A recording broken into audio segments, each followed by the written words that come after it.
hakkame pihta ja ütlen nagu alustuseks ära ka selle, et see loeng lindistatakse, nii et ma püüan siis mitte kasutada ebatsensuurseid sõnu. Ja pärast seda linki saab siis kasutada, see saadetakse teile ja lisaks sellele videolingile ma mõtlesin hästi paljude selliste nagu edasi ja tagasi lugemise ja vaatamise kas videote või lugemismaterjalide peale, mis on tegelikult olemas ja kes siis tahab kas neid samu teadmisi süvendada ja edasi uurida või siis natuke edasi lugeda järgmistel teemadel, mis asjasse võiksid puutuda, et siis selline list tekib, et see päriselt nende slaidide sees ei ole, sest neid olekski võib-olla raske siit videost välja võtta, aga see tuleb siis sinna materjalile nii-öelda juurde. Aga väga tore, et te kõik siin olete laupäevasel päeval. Ilm vähemalt Kalamajas on üsna talvine, nii et võib vähemalt päikesepaistest keegi ja ilma. Ja ma väga loodan, arvestades olukorda, et te kõik olete terved ja teie lähedased on ka kõik terved ja et see nii ka jääbki. Ja kes ei ole, et see siis võimalikult saab paraneda. Ja kes ma selline üldse olen? Mina olen siis Grete Arro ja minu taust on siis, mul on psühholoogia haridus. Ja ma tegelen igapäevaselt sellise nii teadus- kui õppetööga, vahel ühega rohkem, teisega vähem Tallinna Ülikoolis ja minu suur soov ja unistus on siis see, et õppimine ja õpetamine nii õpetajatele kui õppijatele kõikidel haridustasemetel oleks võimalikult mõnus, sest tegelikult seda saab mõnusaks teha ja selle kohta on punt teadmisi, mis tulebki osaliselt psühholoogiast ja need teadmised kogu aeg uuenevad, osalt need tulevad ka neuroteadustest ja nendega on siis niimoodi, et nad ei jõua nii kiiresti sinna klassiruumi, kui nad võiksid ja see on täitsa normaalne olukord. Aga selleks siis nagu need teadlased või meie olemegi, et me püüame tekitada olukorda, kus võimalikult kiiresti kõik õpilased ja õpetajad tegelikult jagaksid neid teadmisi, mis teeks meie kõigi elu mõnusamaks. Ja nagu ma aru saan, siis see peamine suunitus selle loenguga on siis kõnetada kooliõpilasi ja kui teie hulgas on täiskasvanuid, kes vanemaid, lapsevanemaid või õpetajaid, te olete väga teretulnud.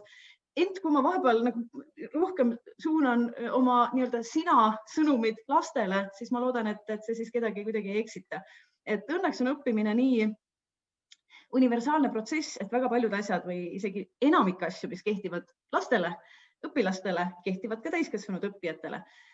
Ja minu teine taust on see, et ma olen ise ka õppija, et uskuge mind, kõik, millest ma räägin, ma olen ära proovinud vanuigi. Õpin Tartu Ülikoolis bioloogiat ja elustikukaitset esimesel kursusel.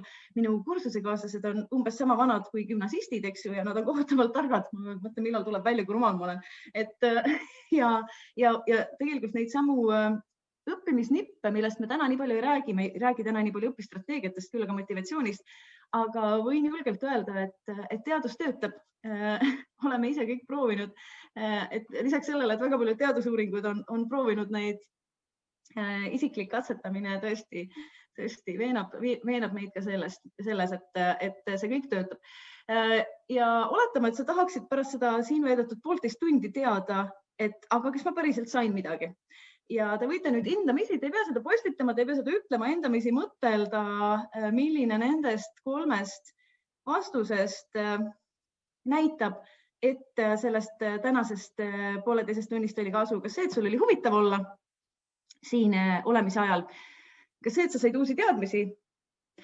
Või see, et sa said selliseid uusi teadmisi, mida sa suudad tulevikus õiges situatsioonis, kohases olukorras ise aktiveerida?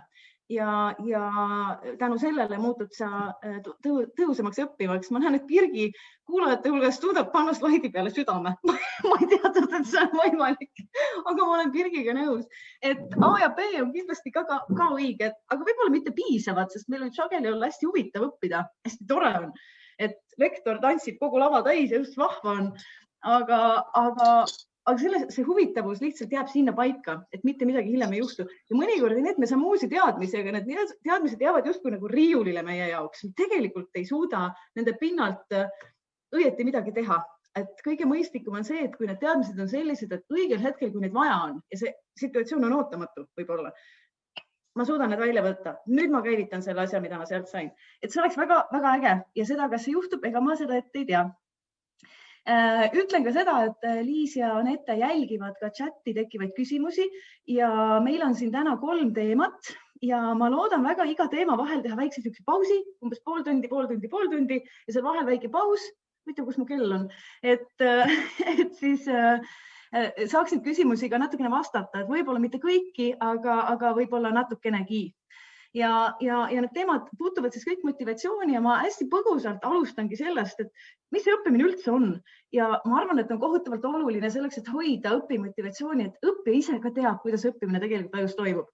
Et see on metsikult oluline selles mõttes, et ma arvan, et see on sama oluline kui näiteks, kui näiteks, et sportlased teavad, kuidas tegelikult toimivad lihased, kuidas need lihased lähevad tugevamaks, mis nendele lihastele head ei tee, ehk siis nad teavad seda protsessi, tugevamaks saamise, sitkemaks saamise, kiiremaks saamise protsessi ka nagu strukturaalsel tasandil või kas või molekuli tasandil. Nad teavad, et mis päriselt saab lihastega juhtuda ja mis ei saa. Ja minu arust on täpselt sama oluline, või kõigi meie arust, kes me nende teemadega tegeleme, et õppija teaks sama ka õppimise kohta. Ehk siis, et ka aju kohta, et millal üldse aju saab õppida ja mida ta kõike saab õppida. Aga mis on tingimused, mis õppimist tegelikult pärsivad? Ja teise teemana räägime natuke sellisest asjast nagu õppimisega seotud uskumused. See teema on minu arust juba nii laialt igale poole levitatud ja levinud, et kõik justkui teavad sellest, aga võib-olla kõik ikkagi päriselt ei tea ja siis me käime selle natukene üle. Ja kolmandaks teemaks siis võib-olla see, mis puutub isegi natuke rohkem täiskasvanutesse, et mis on need motivatsiooni sellised vitamiinid või 3 alustuge, millest sõltub see, kas õppija päriselt võtab ennast kokku ja pingutab ja tunneb ennast seejuures täiesti mõnusasti, ei tunne ennast halvasti. Ent ometi ta teeb ta asju, mis teda tingimata ei huvita. See on nagu hästi oluline.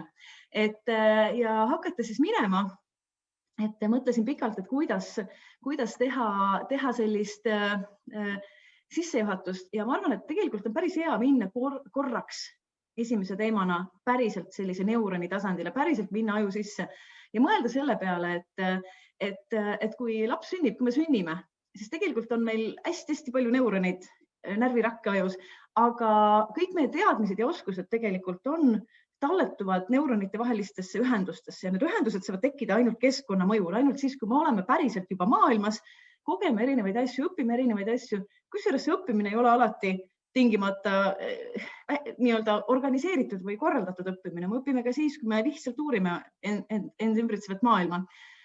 Ja ehk siis see mõte, mis hästi sageli õppimisega kaasas käib, on ju mõte, et ühte või teist asja mina lihtsalt ei saa õppida, et ma pole andekas, see pole minu teema, see pole minu oskus, minu valdkond, et tegelikult on niimoodi, et see nagu viitaks, et me sünniga saame kaasa mingisugused talendid või andekused või oskused.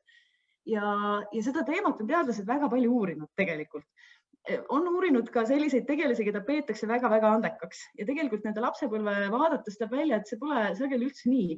See, mida nad tegid, oli just nimelt selle elu jooksul toimunud tegevuste tagajärg, et see andekus on tagajärg. See andekus on see, et sa lihtsalt teed teatud tegevusi ja neuronid hakkavad omavahel suhtlema. Muudkui suhtlevad ja kui nad suhtlevad mingis valdkonnas rohkem, kas see on muusika, kas on kõrgushüpe, kas on füüsika, kas on orienteerumine, kas on viisakas käitumine, ükskõik mis, siis selle valdkonna neuronite vahelised ühendused. Neuronid tahavad omavahel suhelda ja kui ma mingisuguseid tegevusi teen, siis see suhtluskanal justkui läheb väga palju tugevamaks. Ehk siis need neuronid omavahel aina rohkem ja rohkem suhtlevad ja väliselt näeb see välja nagu väga hea oskus.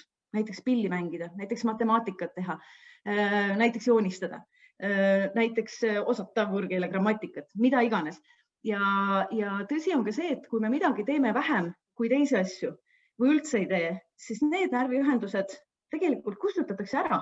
See tähendab justkui seda, et selline baasiline arusaam sellest, et aju on selline asi, kus on reaalselt eksisteerivad neuronid, mis omavahel suhtlevad, justkui siin on seal keskmise pildi peal on justkui selline sünaps või kahe närviraku selline suhtlushetk. See on nii keeruline, et mina seda tervikprotsessi, kogu seda sünapsi toimimist, mis on ääretult palju erinevaid aspekte, ma lõpuni loomulikult seda ei tunne, seda tunnevad hästi neuroteadlased, aga võib-olla aitab meid kõiki see teadmine, et see hetk, kus me neid neuronaalseid seoseid loome ja tekitame, et see ongi see õppimise moment ja me kohe jõuame selle juurde, kuidas see tundub. Ehk siis oluline on see, et millal ma aru saan, et mu neuronid suhtlema hakkasid. Et kus ma väliselt aru saan, mis tunne mul peab olema õppijana, et aru saada, oi, nüüd läks käima. Et seda on tegelikult ju hea teada. Ja selleni me jõuame. Aga et me võiks alati mõelda selle peale, et õppimine või teadmised või oskused või meie muud sellised isiksuslikud omadused, kuni selleni välja, et kas ma olen inimene, kes ketrab peas kurbi mõtteid või ma ei ole selline inimene, et tegelikult kõik on meie neuronite aktiivsus, kogu meie isiksus, kõik, mida me teame ja teeme, see on meie neuronite aktiivsus ja see on muudetav. See on asi, mis tegelikult kujuneb ja ümber kujuneb pidevalt ja pidevalt ja pidevalt. Ja see sõltub nagu mingis mõttes sellest, mida see keskkond meile võimaldab. Kui me oleme väga väiksed lapsed, sõltub see ikkagi täiskasvanutest. Mida vanemaks me saame, seda enam, see sõltub võib-olla ka juba meie enda valikutest, aga mitte ainult. Sest see, mida me üldse julgeme, tahame valida, sõltub vahel ka sellest, mida teised meile ütlevad. Aga et need teadmised ja oskused on tegelikult nii-öelda päriselt olemas. Need on päriselt olemas, neuronite vahel nii imelikkusega ei ole. Mõnes mõttes see kõik on kuidagi müstiline, aga nii ta on, et nendel on neuroloogiline vaste, nendel kõikidel meie oskustel ja mõtetel ja sellest on võib-olla hea, seda on hea teada õppijana, selles mõttes ma tean, et seal ajus ei ole midagi müstikat, ei ole täiesti kontrollimatu see, kas ma võin saada targemaks, teisisõnu, see on kontrollitav. Mis ei tähenda seda, et me kõik võiksime olla erinevad sellest, kui kiiresti meil näiteks tekib mingisugune uus teadmine, mis on kindel. See võib olla täiesti erinev tempo, aga see, et ta tekib, on üsna kindel ja üsna kindel ka aina enam nendel lastel, kelle puhul võib-olla varem arvati, et äkki nemad ei saagi üldse õppida. Ja siin all on veel üks väike pilt, mis võib-olla tundub segane, võib-olla naljakas või isegi ebaoluline, aga osad õppimise uurijad ütlevad ka seda, et pole mitte ainult ju loomulikult vaja seda, et neuronid aetakse omavahel suhtlema, ehk siis kui nad omavahel suhtlevad, tekivad nendevahelised ühendused, mis ongi siis meie teadmised, et selleks, et need ühendused muutuksid püsivaks, et nad enam ära ei kaoks, on ka vaja teatud tegevusi. Ja see ei ole ainult selle loengu teema, aga see puutub ometigi motivatsiooni. Selles mõttes, et kui me teeme mingisuguseid tegevusi näiteks ainult ühe korra, siis sellest tegelikult aju ei järelda, et seda on tulevikus veel vaja. Et selleks, et saada sellised neuronaalsed teed, ehk siis need oskused, mis aktiveerivad kohe, aktiveerivad siis, kui vaja on. Iseenesest peaaegu. Ma suudan teha midagi kiiresti, ma suudan teha midagi keerukat, mõne keeruka tegevuse järgnevuse kiiresti sundimatult veatult. Selleks on vaja lihtsalt seda neuronite ühendust korduvalt ja korduvalt ja korduvalt kasutada. Ja kõige kasulikum, kui ma kasutan neid ühendusi, ehk siis, et ma seda teadmist aktiveerin niimoodi, et ma aktiveerin seda nagu mälust. Mitte näiteks nii, et ma vaatan, kuidas keegi teeb või et ma loen raamatust, et teen kellegi järel või kellegi järgi või mingi materjali järgi. Hästi oluline on see, et kui ma seda aktiveerin, tuletades seda justkui oma mälust meelde, kaevates seda justkui oma mälu sügavusest üles, seda tehes alati muutuvad need neuronaalsed ühendused palju kiiremini tugevaks. Millest tuleb, millest me täna ei räägi, millest tuleneb võib-olla üks kõige mõistlikum õppimisnipp, mida ma lihtsalt ei raatsi mitte öelda, et kõikidele, kes peavad õppima täna, et mida tasub päriselt jätta meelde, on see, et kui me tahame endale püsivaid ja pikaajalisi selliseid mäluseoseid, ehk siis püsivaid pikaajalisi teadmisi, siis ei ole kasu sellest, kui me seda materjali, mida me peame õppima korduvalt ja korduvalt näiteks loeme, vaid kasu on sellest, kui me pidevalt proovime seda endale meelde tuletada oma pikaajalisest mälust ja pikaajalisest mälust saab tuletada meelde ainult siis, kui me hiljuti ei ole seda lugenud, näiteks ma ei ole paar tundi seda lugenud, seda materjali või ma ei ole üldse täna seda lugenud, ma lugesin seda eile või ma kuulasin seda eile ja ma pole seda täna üldse vaadanud, see on hästi tähtis. Ja siis ma tuletan seda meelde ja mitte midagi ei tule, loomulikult ei tule, eks ju. Aga ma olen nii palju seda ise proovinud, et see on hämmastav, kui kiiresti saavad siis asjad selgeks, et proovin meelde tuletada, tunnen ennast seejuures paraja jobuna, sest ei tule ju meelde ja see on märk sellest, et ma ju ei oska. Aga tegelikult isegi siis, kui see meelde tuletamine ise, see on kindlasti vaevarikas, aga isegi kui see on ebaedukas, siis see ikkagi aitab paremini õppida, kui siis, kui ma lähen ja lihtsalt otsustan, et ei tule meelde ja lähen vaatan, kuidas siis päriselt oli. Et alati tasub enne proovida meelde tuletada ja alles siis minna vaadata, kas tuli õigesti meelde. Ehk siis, mu vanaema ütleb mulle kogu aeg, et ma räägin liiga kiiresti, siis ongi hea vahepeal vett juua.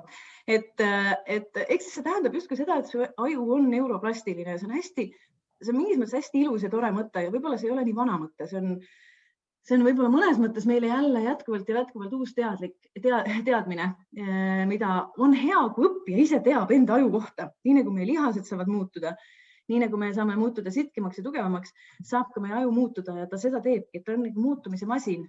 Ja ta ei saa meie eluea jooksul ei saa ta kunagi teadmisi täis saada, mitte kunagi, vastupidi.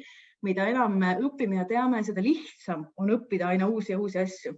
Et iga õpitud asi muutub ressursiks, mille pinnale aina rohkem uusi asju õppida. Nii et selles mõttes, kui vahel õpilased mõtlevad või küsivad, et milleks meil midagi vaja on, siis õige vastus on, et pagan teab milleks, ega milleks kindlasti, aga vähemalt selleks, et sul on tulevikus väga palju lihtsam õppida asju, mis on võib-olla natuke sarnased sellele, mida sa praegu õpid. Aga et ehk siis aju struktuur tegelikult muutub pidevalt, et see õppimine kogu aeg korraldab seda ümber, mis tähendab, et me oleme iga kord, kui me päriselt ja sisuliselt midagi õpime, me oleme teistsugused, me teeme aju teistsuguseks.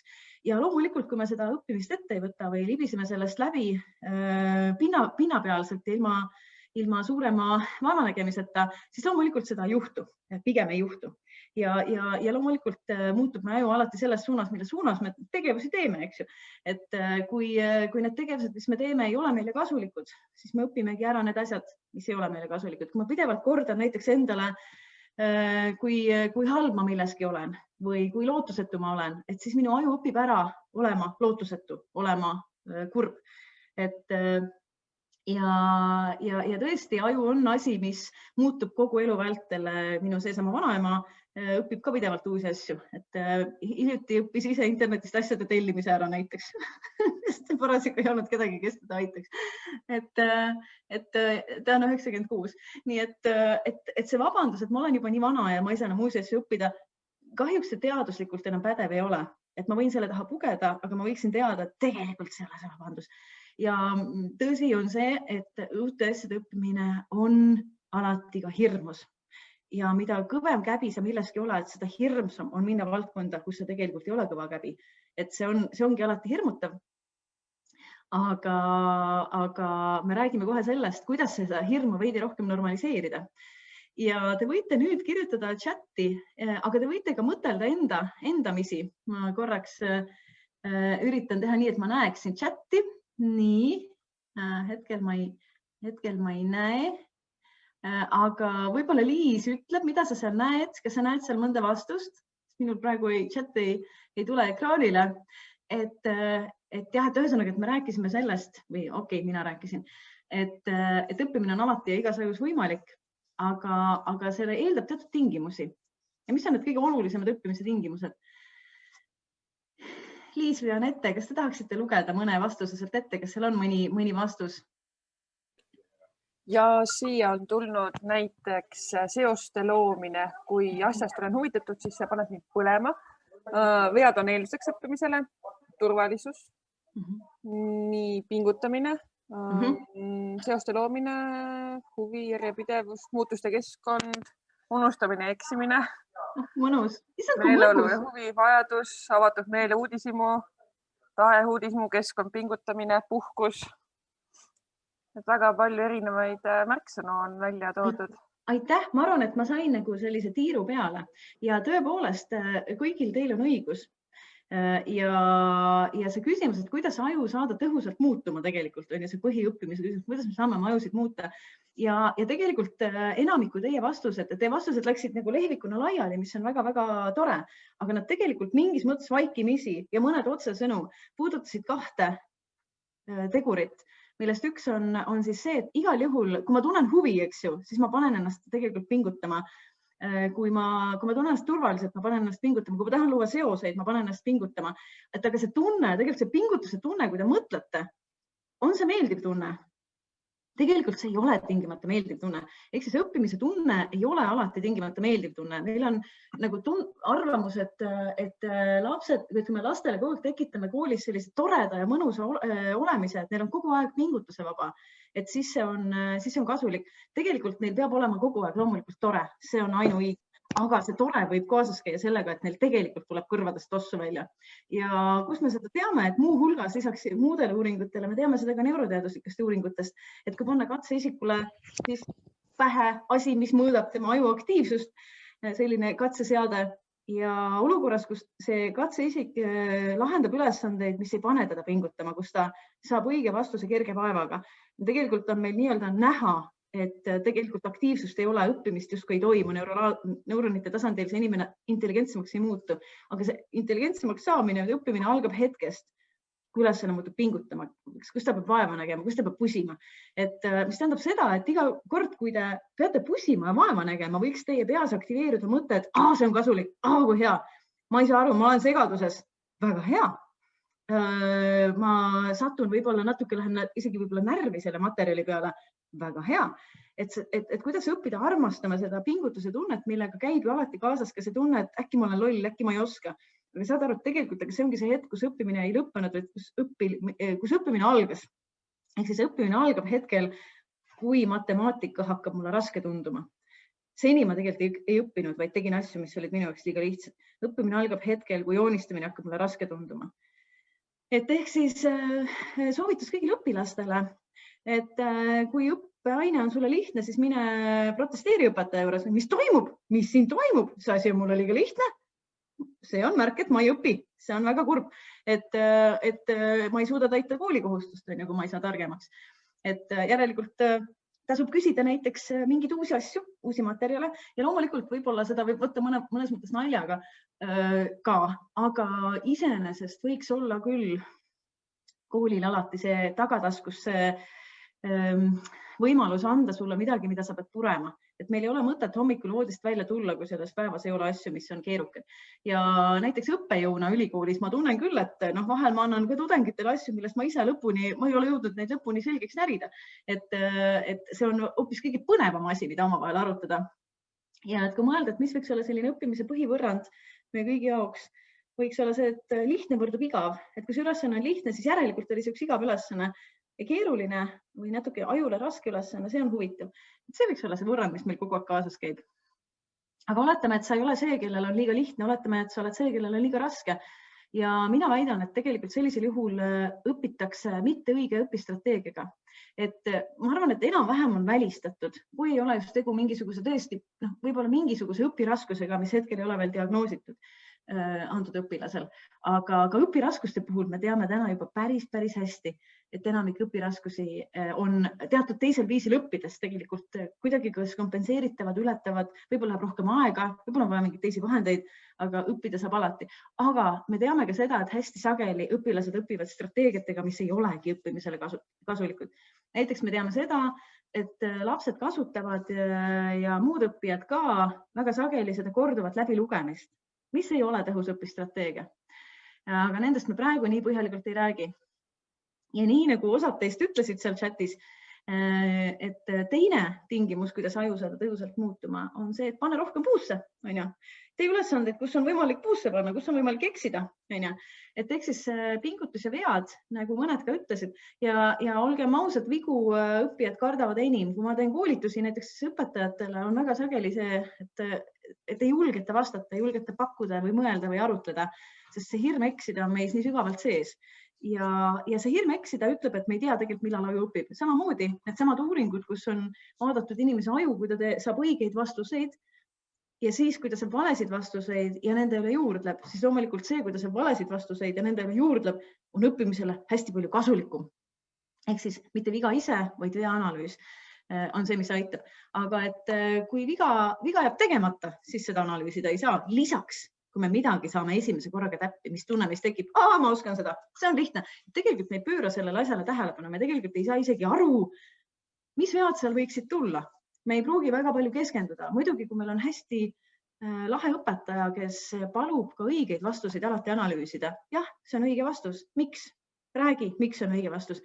Samamoodi nagu valesid vastused. Ei, see ei ole õige vastus. Miks? Analüüsi, räägime sellest. Et sellisel juhul võib õppida ka õigest vastusest midagi. Aga ehk siis see viga on see koht, kus õppimine algab. Enne seda mingis mõttes oli tegemist võib-olla sellise õppimise imiteerimisega. Jällegi, kui sa vigu ei tee, siis protesteeri. Õppeaine tase on liiga lihtne. Mida see siis nüüd tähendas? Kas see tähendas seda, et vigadest õpitakse? Tegelikult ei öelnud seda, et vigadest õpitakse, millest tegelikult õpitakse. Ja te võite kirjutada chati, et millest siis õpitakse. Ma justkui rääkisin midagi, aga samas ma väidan, et ma ei öelnud, et vigadest õpitakse. Mis on levinud sõnakülg, levinud ütlus? Liis, kas sa tahad öelda, kas keegi on chati kirjutanud, mida ma siis nüüd tegelikult ütlesin? Ja, et refleksioonist, analüüsimisest, protsessist õpitakse. Täpselt, et sellest vigade analüüsist, täpselt mitte see, et ma teen vea ja lähen minema. Tegin vead ära, väga tore, kortsutasin kontrolli kokku, viskasin minema. Et see ei ole see koht, kus õppimine juhtub. Õppimine juhtub sellest, kui ma selle veale mõtlen, okei, kust see nüüd tuli? Et ma sisuliselt juurdlen nagu detektiiv, mingis mõttes nagu, või nagu, ma ei tea, mehaanik. Okei, miks see asi ei tööta? Miks see lahendus ei tööta? Et kui ma mõtlen selle lahenduse üle ja selle vale lahenduse üle, siis ma õpin veast, mitte veast endast seega, aga vigad tuleb esmalt teha, et sellest me üle ei saa ja soovitavalt iseenda viga. Ja päevast päeva ma tegelikult näen ja kuulen seda, et isegi kui need teadmised, mida ma räägin, tunduvad võib-olla teile paljudele nii ilmsed ja loogilised ja tuttavad ja oma ammu teada, siis tegelikult, kui me vaatame nagu klassiruume või koole, et siis lapsed päevast päeva tegelikult põgenevad nii vigade kui pingutuse eest. Väga paljud lapsed, et mitte kõik muidugi. Sellepärast, et me tagasiside on üles ehitatud niimoodi, et me karistame vigade ja pingutuse eest sageli. Et me karistame vigade, me karistame selle eest, me paneme ikkagi veatu ja kiire töö eest, me paneme hea hinde, mis tähendab seda, et me ütleme, et kõik olukorrad, kus õppimine algas, neid tuleb varjata, neid tuleb vältida. Ja ma olen mõelnud, et kui me suudaksime üles ehitada sellise hindamise või sellise kooli, kus väärtustatud on just need asjad, mis on siin nimekirjas, vead, pingutamine, aeglus, võtame aega, teeme rahulikult, mõtleme siit ja sealt nurgast, tuleme asjade juurde tagasi, küsime hästi palju küsimusi, proovime mitte edasi minna, kui me oleme lahenduse saanud, et vaatame, kas seda saab teistmoodi lahendada või kolmandat või neljandat moodi. Kui me väärtustaksime seda, et õpilased küsivad abi. Ma pole seni kuulnud, et õpilane, kes kontrolltöö ajal küsib abi, saaks kõrgema hinde kui see, kes abi ei küsinud. Et siis me tegelikult suunaksime õpilased palju sügavamalt õppima, kui nad võib-olla seda praegu teevad. Ehk siis kui 5 võrduks nende asjadega siin ja kui me teaksime, et lapsed neid asju teevad, siis me saaksime tegelikult palju sügavamate teadmistega inimesed. Ja see tegelik õppimine on alati selline, see on messi, see on räpakas protsess, see ei ole midagi ilusat ja sujuvat. Õppimine see on hirmutav, see on ohtlik tegelikult. Me peame justkui ronima mugavustsoonist välja. Ja just nimelt kõik need tegevused siin näitavadki seda, et kui palju see õppimine tähendab sellist edasi ja tagasi võib-olla mõtlemist ja uuesti proovimist, uuesti katsetamist. Et peaksime need võib-olla nii-öelda normaliseerima ja mõtlema, et kui see kõik toimub, siis tegelikult me saame kiiremini päris teadmisteni, kui siis, kui me üritame neid vältida või maha vaikida või isegi karistada. Millal aju mitte mingil tingimusel ei saa õppida. Ehk siis, et me räägime, et ühelt poolt aju saab õppida lõputult igas vanuses kõiki asju tegelikult, kui ta sellele paneb auru. Loomulikult on võimalik täiskasvanuna hakata õppima balletti, aga võib-olla ei ole tõesti siis võimalik enam jõuda sellise tasemeni, et see jõuaks kuhugi teatrilavale, aga seda on võimalik teha. Ma olen ise tantsuõppimise mõttes ere näide sellest, aga kõiki asju saab alati õppida. Aga on teatud tingimused, millal aju õppida ei saa, kohe üldse mitte, kus õppimist ei saa juhtuda. Ma ei tea, kas teil on mõned ideed ja äkki Liis tahab öelda, mis need ideed on. Millal aju lülitab õppimise välja? Pakutakse hirmu, traumat, pinget, ohuolukorda, siis kui tähelepanu on muudel asjadel, näiteks emotsioonidel, väsimus, kurnatus, magamatus, stress, üleküllastatus. Suurepärane. Ma näen, et me oleme täiesti ühel lehel. Et tõepoolest on nii, et kui me oleme närvi aetud, kui me oleme vihased, kurvad, pahased, üksildased, siis see osa ajust, mis tegelikult koordineeribki meie sedasama tähelepanu, osad teist mainisidki tähelepanu, maakeeli keskendumist või siis mitme asja korraga meeles hoidmist, näiteks erinevate reeglite või tööjuhendite eri aspektide või siis mingite asjade meenutamist, eks ju, kusagilt varasematest teadmistest, varasemast õpitust, et kõik see, mis toimub justkui siin see koordineeriv keskus, nii-öelda aju lennujuhtimissüsteem, tegelikult hetkel, kui me oleme stressis, siis see lülitatakse justkui välja. Ehk siis, kui te nüüd korraks mõtlete tagasi, et kui me karistame vigade eest, et hetkel kui aju peaks õppima või saaks õppida, aga ta kardab, et ta teeb vea, ta kardab, et ta eksib, siis tegelikult ta teeb kõik selleks, et selle stressiga toime tulla, ta tegelikult ei õpi. Ehk siis igasugune, et kui me nagu tõlgendame õppides, õppimise mõttes kasulikke asju nagu vigu ja pingutus, vead ja pingutus, kui me neid tõlgendame, kui õppija tõlgendab neid kui ohte, kui ärevust tekitavaid asju, siis me päevast päeva segame tegelikult aju õppimast. Et selle ajal ta ei õpi. Ärevusega loomulikult saab sooritada hästi automatiseerunud asju, hästi ära omandatud asju, aga neid ei pea enam õppima. Me õpime ju neid asju, mida me veel ei oska, mis ei saa olla automatiseerunud. Ehk siis ärevus loomulikult tõstab sooritust nendel, kes enam ei õpi, näiteks kes võistlevad olümpiamängudel või kusagil. Aga sellisel juhul olümpiamängudel ei lähe keegi suusatamist õppima, ta juba teab, kuidas suusatada. Aga siis, kui ma õppida, kui ma õpin uusi asju, siis ei tohiks ärevust. Ehk siis pinge, et need kaks sõna on sarnase kõlaga, pinge ja pingutus. Pingutus on hädavajalik, emotsionaalne pinge on väga halb õppimise kontekstis. Et seda ei ole mõtet tekitada ja isegi kui õpetajad võib-olla ütlevad, et vead on head ja vigadest õpitakse, aga teise käega panevad vigadest kahtesid ja võib-olla annavad märku, et sa ei ole päris nagu see, mida ma sinult ootasin, siis see on tegelikult silmakirjalikkus õpilaste suhtes. Kui ma ütlen, et vead on õppimisele kasulikud, siis ma pean seda ka igas mõttes välja näitama, siis ma pean ka nende sõnadega seisma ja siis mul ei tohiks olla klassiruumis olukorda, kus laps seostab vigade tegemist, eksimist sellega, et keegi naerab ta üle, keegi peab teda rumalaks või ta saab halva hinde ja ta ei kõlba kuhugi. Ja see ei ole niisama nali, lihtsalt me ei saa ajust üle sõita, aju allub loodusseadustele. Ta on päriselt eksisteeriv asi ja temas on teatud reeglipärad, teatud sellised, ütleme, seaduspärad, mida me ei saa, ükskõik mida me räägime, sellest me ei saa neid sellega muuta. Ja siis võiks mõtelda, et mis tunne sul siis peaks olema, kui sa õpid? Mis on see õppimise tunnete komplekt, mis iseloomustab siis päriselt sügavat õppimist? Kas see võiks olla see, et mul on rõõmus, tore, nauditav? Pigem, kas see on pigem see, et ma olen segaduses? Et ma olen üllatunud, mul on see kulmud tõstetud, uudishimu, või mul on hirm, viha, ärevus. Et milline võiks olla siis sügava õppimisega seotud tunnete komplekt? Ma saan aru, et osad oskavad teha siia ekraani peale südameid ja muid asju, te võite teha õige valiku juurde või siis te võite chat.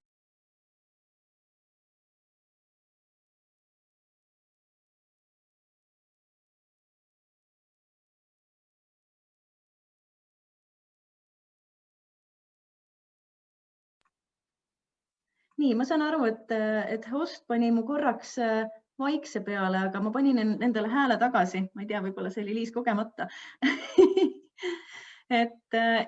Ma näen neid südameid praegu siin B juures ja tegelikult A võib ka olla hetkiti, aga tegelikult A võib-olla ei ennusta nagu kõige sügavamat õppimist alati, eriti kui see lõõgastus, kui mul tundub, kõik on lihtne, kõik on selge ja mul võib olla rõõm ja tore tõesti asju avastades, aga võib-olla kõige enam sellise sügava õppimisega, Ruti kirjutas oma nime, tere Ruti, on seotud segadusega, õppimise tunne on segadus, mida, mis mõttes, et mul on nagu tekib kerge segadus, kerge konflikt peas, arusaamatus ja muidugi on hästi kasulik, et see segadus jääb püsima, et ma pusin ja pingutan ja siis ma tegelikult jõuan sealt segadusest lõpuks ka mingi selguseni. Ja see võib tekitada seda rõõmu, aga kindlasti aitäh, B näen. Nüüd ma näen, et mina hakkasin nägema ka chati, väga tore. Nüüd on selline hetk, kus on küsimuste voor. Kas on mingisuguseid küsimusi, mida tahaks Liis, kas sa näete Liis ja Anette, kas te näete sealt mõne küsimuse, mille võiks võtta selliseks väikseks vahepausiks kahe teema vahel ja proovida äkki neile vastata, äkki on tekkinud mõni selline. Ja on üks küsimus tekkinud. Sa mainisid, Grete, ennem, et hea on iseenda vigu teha ja siin tekkis küsimus, et kas siis teiste tehtud viga analüüsides ei saa õppida teiste vigadest, et kas peab tingimata olema enda eksimus? Soovitan enda eksimust, jah, kindlasti. Et te võite ise mõtelda ja juurelda selle üle, et kindlasti see teise viga justkui nagu, see on turvalisem ja tundub mõnusam. Ja sageli, kui sa oled tõesti väga hea, sa võid proovida endast parandada seda, mida sa teiste puhul need valesti tehtavad. Aga tegelikult sinul endal sul on ju vaja aru saada, kus see viga tekkis, mis see mõte seal enne oli, mis see lahendus seal enne oli. Ja mingis mõttes, kui sa ikkagi teed ise selle vea, siis tegelikult juba sinu aju on ka uuritud seda, et tegelikult me aju alati märkab ja reageerib sellele, kui oodatav ja tegelik tulemus lähevad vastuollu. Ehk siis seda, et see juhtus, et ma ootasin ühte tulemust, et see on õige, vale, et sul on väga palju rohkem tähelepanu sellele, su aju märkab seda ja tegelikult see nii-öelda veaga seotud nii-öelda efekt või siuke nagu märgu on ajus. See saab juhtuda ikkagi sinu ajus, sinu veale. Sinu aju saab seda märgata ja selle tulemusena on sinu tähelepanu palju sügavamalt selle asja mõtestamisel või selle üle mõtlemisel. Juhul, kui sa ei karda vigu, juhul, kui sa ei ürita neid vaiba alla peita, teha nagu, et neid pole olemas, et neid pole kunagi olnud. Et kui sa julged neile otsa vaadata, siis ilmselt see sinu enda tehtud viga aitab paremini vältida tulevikus neid vigu. Kas on veel mõni selline küsimus? Ja ma kohe hüppan siia vahele. Et tuli küsimus selle kohta, et kui inimene kõigepealt proovib mälust ammutada, siis kui kaua ta peaks ootama enne, kui raamatust järgi vaatab? Ta peaks natuke rohkem, kui ta seni tegi. Et ma tean, et kui mina olin väike, siis ma üritasin seda ka ja natuke meenutasin, mul ei tule, ma vaatan järele. Et mind ajas ärevaks nagu see tunne, et mul ei ole meeles ja et mul ei ole seda tervikut enam ja õudne paanika, eks? Või mitte paanika, aga siuke ebamugavustunne. Ja tõesti, uuringud näitavad tõesti ka seda, et kui ei tule, aga ma pingutan, isegi kui see pingutamine, meenutamine on ebaedukas, siis juba sellest võib aju saada signaali, et aga see teadmine on oluline. Inimene meenutas, järelikult on see tähtis, järelikult väliskeskkond nõuab seda teadmist, seda on vaja.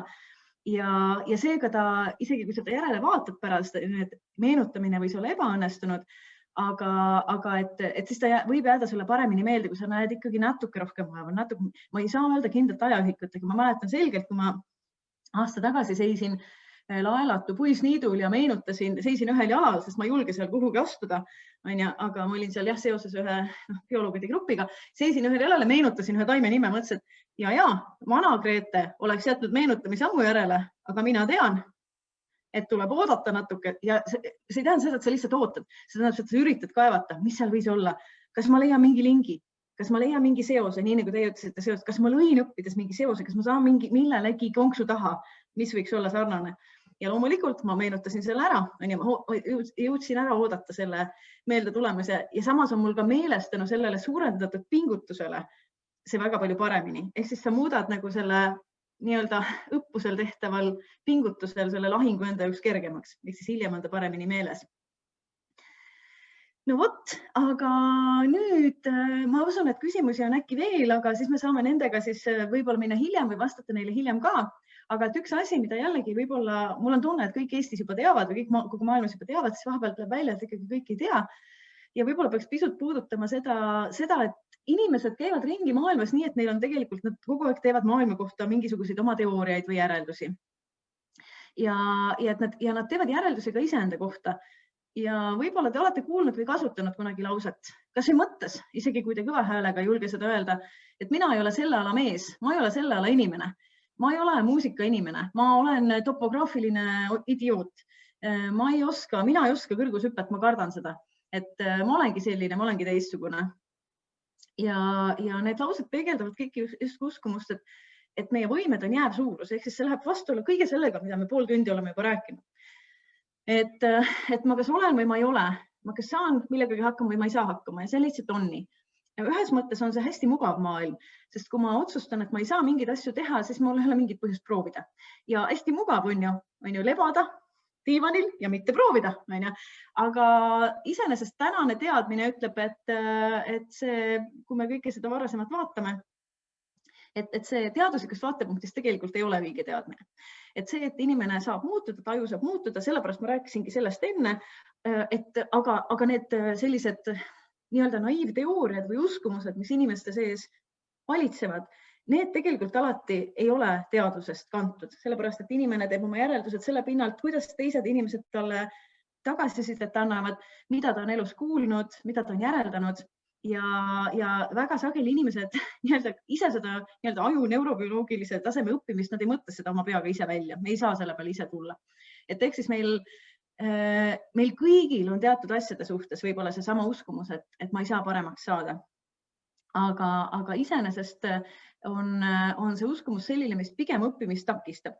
Ja tõesti, sellel teoorial on juba üsna pikk ajalugu ja seda uskumust või mõnikord öeldakse selle kohta mindset või mõtteviis.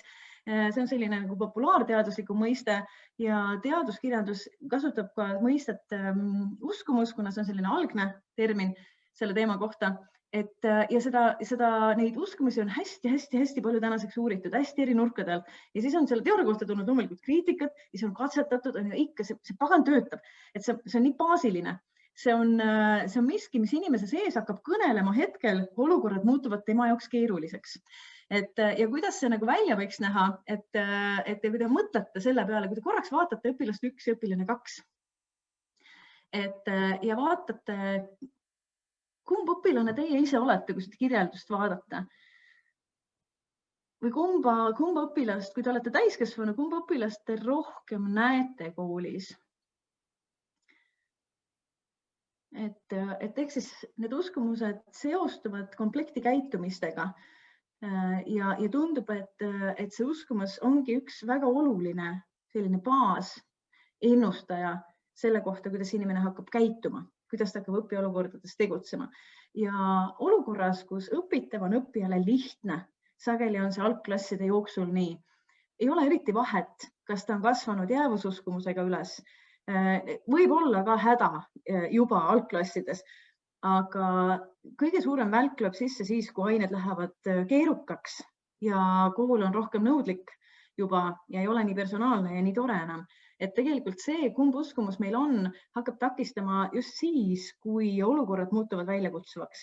Siis on jäävususkumus justkui selline tegevuse peataja või tegevusetusse tarrataja. Ja lihtsalt selleks, et me teaksime, et selle teooria autoril on ka nägu ja tegu, et Carol Dweck on siis see, kes on seda nii kaua uurinud ja tema on enda kohta öelnud ka seda, võib-olla keegi teist on kuulnud tema loengut, ta on öelnud, et tema oli tudengina selline nutikas tudeng, ütles igasuguseid asju loengutes ja õppejõud teda kiitsid, et küll sina oled nutikas ja mis te arvate, kuidas see talle mõjus? Kas see kiitus julgustas teda veel enam proovima? Või see kiitus võttis talt julguse ära edasi proovida? Loomulikult võttis seda julguse ära edasi proovida, sest tavapärane kiitus, mida me üksteisele anname, kiidab seda, milline sa hetkel oled. Küll on tubli, küll sa oled nutikas, küll sa oled briljantne, küll sa oled tark laps. Ja iga kord, kui me saame sellise kiituse, siis meie peas ütleb see, et sa said kiita sellepärast, et sa tundusid tark. Järelikult me tahame kiita saada. Kiitus on natuke nagu narkootikum või nagu toit, et see on meile eluselt vajalik. Me tahame olla kogu aeg aktsepteeritud teiste inimeste poolt. Ma sain kiita selle eest, et ma olin tark. Järelikult ma pean näima tark edaspidi ka, et saada jälle kiita, sest ma olen juba sõltuvuses. Ma olen juba konksu otsas. Ma olen juba manipuleeritav sellest tagasisidest. Ehk siis kiitus, mis kiidab seda, milline inimene on, kõik meie autahvlid, kõik meie kiituskirjad tegelikult on mõnes mõttes motivatsioonitapjad. Ja Carol avastas selle siis iseenda näol, mõtles, et mis toimub, mis mõttes. Ma olen justkui tark, ma sain justkui kiita, aga see kiitus võtab mult julguse ära. Ja küsimus ongi siis selles, et kuidas ja mida kiita üldse, kas üldse kiita. Aga et tulles korra selle mehhanismi juurde, et ehk siis see, millest Carol Dweck ise oma nahal aru sai, mida ta hakkas uurima, ta sai kiitust, mis andis talle jäävususkumuse tegelikult, et huvitaval kombel, kui me kiidame seda, milline keegi hetkel on, siis see tugevdab tema arusaama, et võimed ei saa muuta. Küll sa oled tark. Minu sees on mingi tarkus, mingisugune varjatud baas, tükk tarkust on ju, ja ma näitan seda. Mitte see, et see on miski, mis saab muutuda. Ja te võite kõik praegu vaikselt mõelda, et okei, millist tagasisidet tuleks anda või võib-olla üldse ei ole see tingimata kiitus või laitus, mida tuleks anda, võib-olla see on hoopis midagi täiesti muud, mida tuleks anda. Et tekiks uskumus, et võimed saavad muutuda. Et kuidas me saaksime muuta selle nähtavaks õpilaste jaoks? Sest kui me kiidame lihtsalt, kui tark sa oled, või kui rumal sa oled, siis me ei muuda mitte midagi nähtavaks, mis inimest päriselt targaks teeb. Me ei näita talle targemaks saamise protsessi ja me ei julgusta seda protsessi. Aga et mida siis hästi ilusasti teadlased on öelnud, et see uskumus ise ei ole imetablett, mis midagi muudab. See uskumus tegelikult, kui ma arvan, et midagi saab paremaks teha, siis ma hakkan tegutsema. Punkt. Väga lihtne, väga-väga lihtne. Kui ma arvan, et miski ei saa paremaks teha, aga kuna ma olen sõltuv teistest inimestest, ma olen sõltuv sellest, et ma tahan kuhugi jõuda, ma tahan kuuluda gruppi, siis ma lihtsalt üritan teha nägu, et ma olen ka tark ja ma üritan vältida mida? Ma üritan vältida oma vigu või varjata oma vigu. Ma üritan vältida pingutus, sest pingutus annab mulle ainult ühe arusaama. Pingutus tugevdab mu arusaama, et ma ei ole tark. Ma ei ole tark appi, kui nad saavad teada, et ma pole tark. Sest mul on siin ees, siin all on see vundament sellest uskumusest, et ma ei saa targemaks saada. Et ehk siis, kui me mõtleme, kuidas meie õpilased tegutsevad just nimelt väljakutse olukorras, et siis see annab meile väga palju aimu, et mis siin all on, mis on see uskumus, mis siin all on. Et kui keegi ei suuda ennast pingutamiseks kokku võtta või hakka pingutama, siis ei ole kasu sellest, kui me ütleme, et kuule, pinguta rohkem, vaid me võiks küsida, et aga mis see õppimine üldse on sinu arvates? Või mis sa arvad, et kes ja kas üldse saavad targemaks saada, et kas kõik inimesed saavad selles asjast targemaks saada? Me võiksime arutada hoopis selle üle, mis siin all on. Ja loomulikult, kui keegi pingutab, siis ta saab igal juhul paremaks. Tasapisi samm-sammult, iga kord paremaks kui eile, sõltumata sellest, kus ta alustas, kus ta oli siis, kui ta alustas. Ja kõik võib-olla täiskasvanud teie hulgast, kes kuulavad, võiksid mõelda, et jah, ma mäletan kooli ajal neid, kes olid alguses jube andekad, jube head, aga täna nad jäid kuhugi mingil hetkel toppama. Tegelikult nad panid ise endale selle stoppi, aga neid kiideti võib-olla valel viisil. Nendest kujundati välja jäävas uskumus. Aga võib-olla mingi teine kamp, kelle peale keegi võib-olla mõnes mõttes ega heas ega halvas keegi väga ei mõelnud.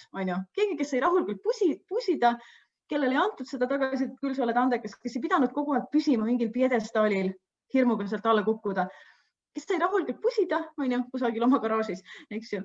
Ja ühel hetkel oli ta parem kui see, kes alguses oli võib-olla parem. Et ehk siis mõnes mõttes jah, et siit sellest teooriast võiks hästi palju väärarusaamu, hästi palju pinnapealseid arusaamu nagu välja võtta, et see on mingi tablett usu, ainult siis kõik juhtub. Tegelikult see usk on nagu kütus, mis käivitab selle käitumise, selle pusimise. Et tegelikult see, mis toob muutus, on pusimine, aga me näeme, et väga paljud lapsed ei julge alustada selle pusimisega. Ja see põhjus, miks nad ei julge, on ikkagi allpool. Sellest ei ole kasu, kui me ütleme, et hakka pihta, ära karda. Et tegelikult, kui ta seal all ei ole õiget arusaama õppimise olemusest tegelikult, et siis ta lihtsalt ju ei tea, mis on see, mida ta peaks tegema. Ja ta ei tea, et sellest on kasu. Ja tegelikult, kui laps, kes arvab või ka täiskasvanu, kes arvab, et võimed ei saa paremaks minna, see on mõttetu. Ja kui ta siis ei pinguta, siis tegelikult oma maailmas teeb ta väga ratsionaalse otsuse. Ei ole ju mõistlik pingutada millegi nimel, mis niikuinii ei saa muutuda. Aga lihtsalt see tema alusteadmine ei ole sellisel juhul õige. Ja kui me korraks vaatame neid kahte pilti, siis mis juhtub hästi sageli ka inimeste puhul, kes arvavad, et klassiruumis just kui see õppimine, et me ei saa neid lapsi nagu õppima, pusima ja pingutama, samad lapsed, kui nad on oma vabal hetkel, teevad seda, mida nad armastavad. Nad pusivad, pingutavad, eksivad, küsivad nõu vanemate käest, nii et vähe ei ole. Et nad õpivad nagu segased, eks ju. Ja me nagu arvame, et ei, see laps ei ole suuteline õppima, ei ta ei õpi, ta ei ole üldse motiveeritud, eks ju. Aga tegelikult on, ta läheb klassiruumist välja ja ta õpib väga tarkadel viisidel. Aga mis on ära võetud sellelt lapselt, kes on oma vabal ajal? Talt on ära võetud sotsiaalne võrdlemine teiste lastega, tagant kiirustamine, mingisugusele kindlale kriteeriumile vastamine, ehk siis vigade häbenemine ja peitmine. See laps, kes pusib oma rulaga siin, tegelikult ei karda vigu, ei pelga neid, ta tahab saada ta on kogu aeg suunatud paremaks saamisele, aga seda me ei pea nagu õppimiseks justkui. Aga küsimus ongi selles, et kuidas kõik see, mida laps tunneb siin, kui ta pusib enda jaoks, tuua klassiruumi, siis me lahendaksime ära väga paljud probleemid. Aga klassiruumis õppimise puhul ikkagi õpetajad ja ka vanemad tegelikult kalduvad järjest ütlema, et ei, me ei saa, pole võimalik, hindeid ei saa vähemaks võtta, me ei saa vähem hinnata, me peame kogu aeg tegema lastega midagi, mida täiskasvanud inimesed üksteisega ei tee, me ei pane üksteisele hindeid, see oleks tõesti jabur, aga nendele me paneme, eks ju. Et me kirjutame märkusi üksteisele, aga lastele me kirjutame, kogu aeg mõjume neile kontrollivalt, me kogu aeg üritame neid üksteise vastu tegelikult välja mängida, ehk siis neid omavahel võrreldes. Me kogu aeg hindame vaikimisi või sõnaselgelt, me hindame seda, kes kiirelt, kergelt ja vigadeta sai vastuse, mitte seda õppimise protsessi ennast, mis võiks minna palju sügavamale. Ja siis me imestame, et nad ei taha õppida.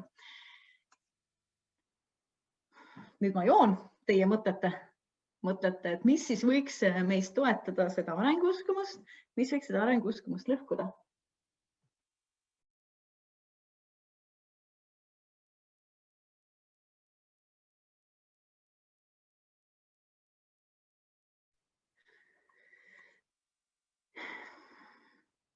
Ja Liis võib vaikselt ka hakata sealt otsast lugema, kui sinna midagi on tulnud.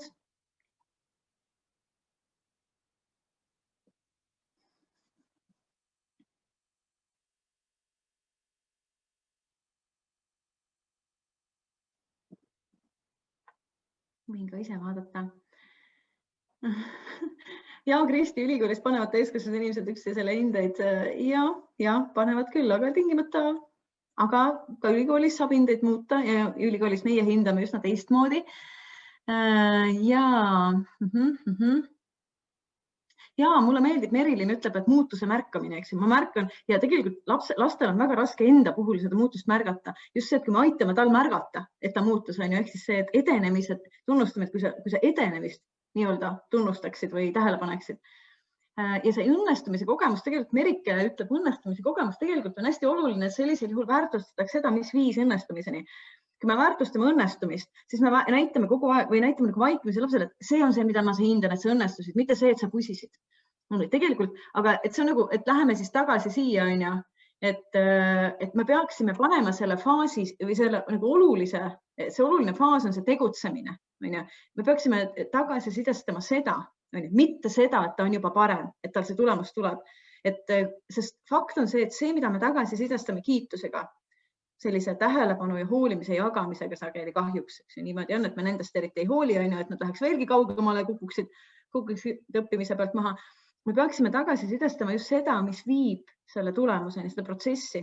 Sest kui me tagasi sidestame ainult õpptulemust, seda head võimet, seda head oskust, õiget vastust, siis me saame need lapsed paraku, kes pigem arvavad, et me hindame ainult seda tulemust. Ehk siis, ma olen nõus Signega, et edetabelid ja pingeread selles vaates tegelikult ei aita meid mitte kedagi. Ma olen selle üle koolidega nii palju vaielnud. See ei tähenda seda, et me ei peaks väljendama igal sammul hoolivust ja soojust üksteise vastu ja üksteist märkama, aga ma arvan, et me ei peaks panema üksteist seina peale piltidega. Et siin on hästi. Ja mul on nagu proovimine ja väga hea, et ma pakun ise ka välja selle, et tegelikult, mida praegu ma võib-olla ei näinud teie vastuses, on see, et tegelikult me võime ükskõik mida siin rääkida, aga tegelikult oluline on see, mida õpilane ise endale ütleb. Me peame saama ta nii kaugele, et tema ise teab, et ükskõik, mida see vaenulik keskkond minuga teeb, mina ise tean, millal ma õpib. Mina ise tean, kuidas sa õpib. Mina ise tean, et see tunne, et asi on natukene keeruliseks läinud minu jaoks. No see tunne, kus ma ei viska seda nurka, vaid see on tunne, kus õppimine algas. Okei, läks keeruliseks, mis ma siis nüüd teen? Kas ma otsin abi, kas ma küsin nõu, kas ma üritan seda uuesti proovida, kas ma üritan teise nurk, kas ma jooksen ühe ringi ümber maja ja mõtlen natuke selle üle, et ehk siis, kui ma tean, et muutub raskeks, jah, okei, siin on mul, parandame kirjapea kohe ära. Ja nii, ja kui ma ei tea, kuidas sa õpib, kui mitte keegi pole viitsinud seda mulle rääkida ja võib-olla ka õpetajad ei mõtle selle peale, millal õppimine algab, mida õppimine tegelikult nendest kujutab, et siis on mul väga raske omaks võtta juurdekasvu uskumust, sest ma lihtsalt ei tea, et võimed saavad kasvada. Ja lisaks on siin hästi oluline aspekt on see, et sageli õpetajad ütlevad, et aga me räägime seda neile. Aga me ju teame, et rääkimine pole õppimine, et see, kui sina räägid, on ju, kui sina õpetajana räägid, kes siis õpib, loomulikult õpetaja. Õpetaja räägib seda ja see tähendab, et tema saab selles järjest targemaks. See, kes kuulab, ei saa ju õppida. Kuulamine pole mingi õppimine, ka aju pole diktofon. Õpilane peab seda rääkima. Et pigem kui õpetaja on sellest rääkinud või sellest on arutatud ja toodud näiteid ja vaieldud läbi ka kõik kohad, kus tundub, et kulge, see pole üldse tõsi, mida need teadlased on leidnud. Et selleks, et õpilane selle teadmine, kuidas aju õpib, ära õpiks, on ju vaja seda, et tema räägiks sellest teistele. tema räägiks sellest sõbrale, et kui on klassiruumis olukord, et me nüüd jälle ei leia endas motivatsiooni õppida või motivatsiooni teha raskeid ülesandeid, siis võiks õpetaja küsida, et aga kuulge, kas teil on nagu mõnigi mälestus sellest, et millal see aju siis õppima hakkab või mida see raskus tähendab? Oli jah mingi jutt, no okei, on ju. Et kui õpilane peaks selleks, et need asjad jääksid tema külge, mitte lihtsalt neid passiivselt kuulama, vaid neid aktiivselt kogu aeg oma mälust aktiveerima. Mis tähendab seda, et ka teil siin olemine on täiesti mõttetu, kui te lihtsalt siin praegu kuulate ja hiljem võib-olla neid asju, mis teile tundusid sisukad, enam kordagi ei proovi oma mälust üles kaevata. Et kõige tähtsam oleks see, et te proovite neid uuesti endale mällu tuua. Ja kindlasti aitab toetada arenguuskumust selline tagasiside, mis ei keskendu sellele, kas see on õige või vale. Ükskõik, kui ma olen klassilagi, ma olen kõige kõvem, siis mind toetab see tagasiside, mida mina pean järgmiseks tegema, et saada kõrgemale, paremaks, eks ju. Sest piire ju ei ole. Ja kui ma olen kõige viletsam selles klassis, siis mind toetab ainult see tagasiside, mis ütleb, mida ma peaksin järgmiseks proovima. Fakt on see, et hinne ei sisalda seda infot. Hinne ei ole mitte kuidagi arengu kontekstis tõlgendatav. See on just selge. Hindes ei ole kirjas, mida ma pean tegema. Ja see ei tähenda seda, et tagasiside peab olema meetripikkune, vaid see võib olla see koht, mis päriselt annab mulle aimu, mida tuleb edasi teha. Ja selline tagasiside andmine võib olla raske, aga seda saab ka õppida üsna palju tegeldakse sellega, et kuidas sellist tagasisidestamist õppida, nii et see oleks tõhus ja see ei kurnaks õpetajat ära. Hästi oluline. Aga tagasiside, kus ma ei saa teada, mida teha, et saada paremaks, mida mina pean tegema, et saada paremaks, see ei saa mind aidata. Et kahjuks. Ja siis tõepoolest selle protsessi väärtustamine, mis viib parema tulemuseni, mitte tulemuse enda, eks ju, vaid selle protsessi, sest võimalik, et see, kes neid tegevusi tegi, see õpilane sai paremaks kui tema varem. Aga see, kuidas ta on parasjagu klassi keskmise suhtes, see ei ole niivõrd tähtis, eks ju. Ja kui me väärtustame seda kiiret ja kerget ja veatud tulemust, siis me tegelikult süvendame lapse hirmu õppimise ees, eks ju. Ja kui me arutleme, kui me pigem keskendume, nüüd on nüüd see, et mida siis teha selle asemel, et kiita, ja te võite kõik vaadata Maailma targima rahva eelmise hooaja saadet, ühte nendest saadetest, kus oli üks episood Õudne Viktoriin, kus Urmas Vaino arutles lastega, mitte ei kiitnud neid, et kui palju mõnusam on laste jaoks arutleda ja mõtelda, et kui mõnus on mõtlemine. Ja me täna kaldume, kuivõrd meil on kiire, me kaldume mõtlemist ikkagi alahindama ja kaldume väärtustama õigeid valesid vastuseid. Üsna palju on ka selliseid netiõppekeskkondi, mis justkui panevad lapsed võistlema, mis kindlasti on väga halb. Igas akadeemilises kontekstis on võistlemine alati kahjulik, kui meil oma õppimise olukorras ja mis paneb lapsed kiirustades vastama ja justkui hindavad seda, kes kõige kiirema vastuse õppimise kontekstis täiesti mõttetu. Et aeglas on meil avastamata. Ja siis, kui me võrdleme õpilast sellega, kuidas tema läks paremaks ja kui ta õpib seda lõpuks ise tegema, siis see on maru äge, aga see on pagana raske õpilasel ise selle peale tulla ja ise seda märgata. Et kui me võrdleme õpilasi omavahel, siis me kindlasti tapame nende õpimotivatsiooni. Ja siin on viide ühele uuringule, üks väga tore teadlane, kes uuris matemaatikaõpetajaid, keda oli päris palju, ja et kuidas siis aru saada, teda huvitas, et kuidas ikkagi õpilastel tekivad juurde kes uskumused, mis käivitavad nendes aruka tegutsemise.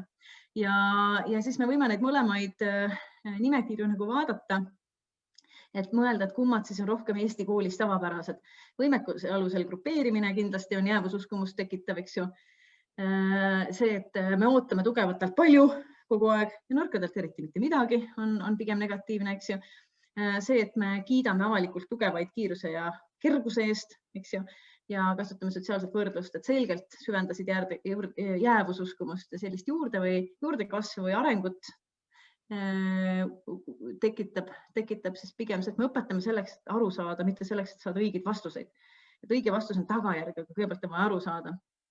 Ja siis see pidev selgitamine, tagasiside, mis süvendab sügavat arusaamist, eks ju, selline tagasiside, mis süvendab seda, et aru saaks, eks ju, ja sellise õpiprotsessi enda väärtustamine ja siis see pidev parandamine, kogu aeg saab parandada. See mõte, et öödise parandada on õppimise mõttes väga arusaamatu mõte, võiks öelda väga vananenud mõte.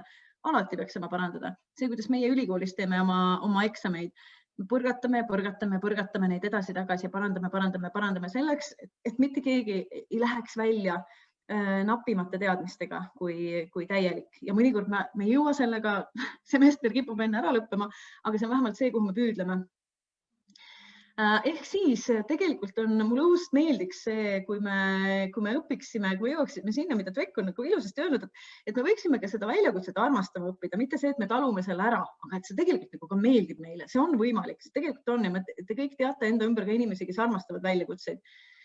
Ja veel üks ütleb kohe jälle küsimuste paus enne viimast pool tundi, et on nagu mõnusaid uuringuid tehtud selle teooria raames ja üks, mis mulle tegelikult päris hästi meeldib, on uuring, kus lastele jutustati teadlaste elulugusid. Tehti siis kolm erinevat gruppi. Osadele jutustati teadlaste elu läbi struggle, läbi nende raskuste, läbi selle, kui raske on olla teadlane, kui raske see protsess on teisele grupile siis sellest, kui rasked olid nende elud, eks ju.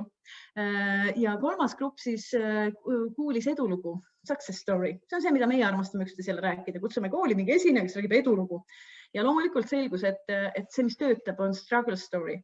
See, mis töötab, on raskuste lugu. Et kui sa oled 6. klassi laps ja ei saa oma matemaatikaga hakkama, siis öeldakse, et kuna Einstein ka ei saanud tegelikult. Tal oli ka raske. Teda eristab sinust, tähendab geeniust, eristab mitte geeniusest ainult see, et geenius proovis rohkem arv kordi. Tema pärast 28. korda ei jätnud järele. Aga võib-olla meie jätame järele juba pärast 3. korda ebaõnnestumist.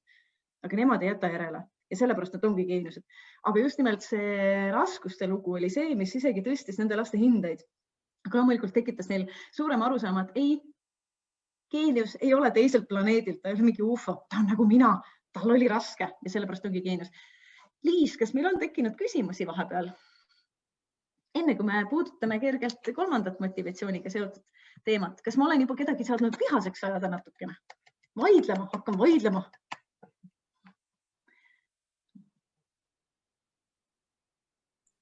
Hetkel pole selle teise osa kohta tulnud küsimusi, aga mõned küsimused on tegelikult esimese osa kohta, mis ei saanud veel vastatud, et ma ei tea, kas võtame need ette? Jaa, võib küll mõne võtta ja ütlen Evele, et jaa, sarjale tuleb uus hooaeg, juba teeme. Jaa. Et tuleb küll. Ja, aga tõesti, kui päris algusest on mõni küsimus, siis võib neid julgelt võtta.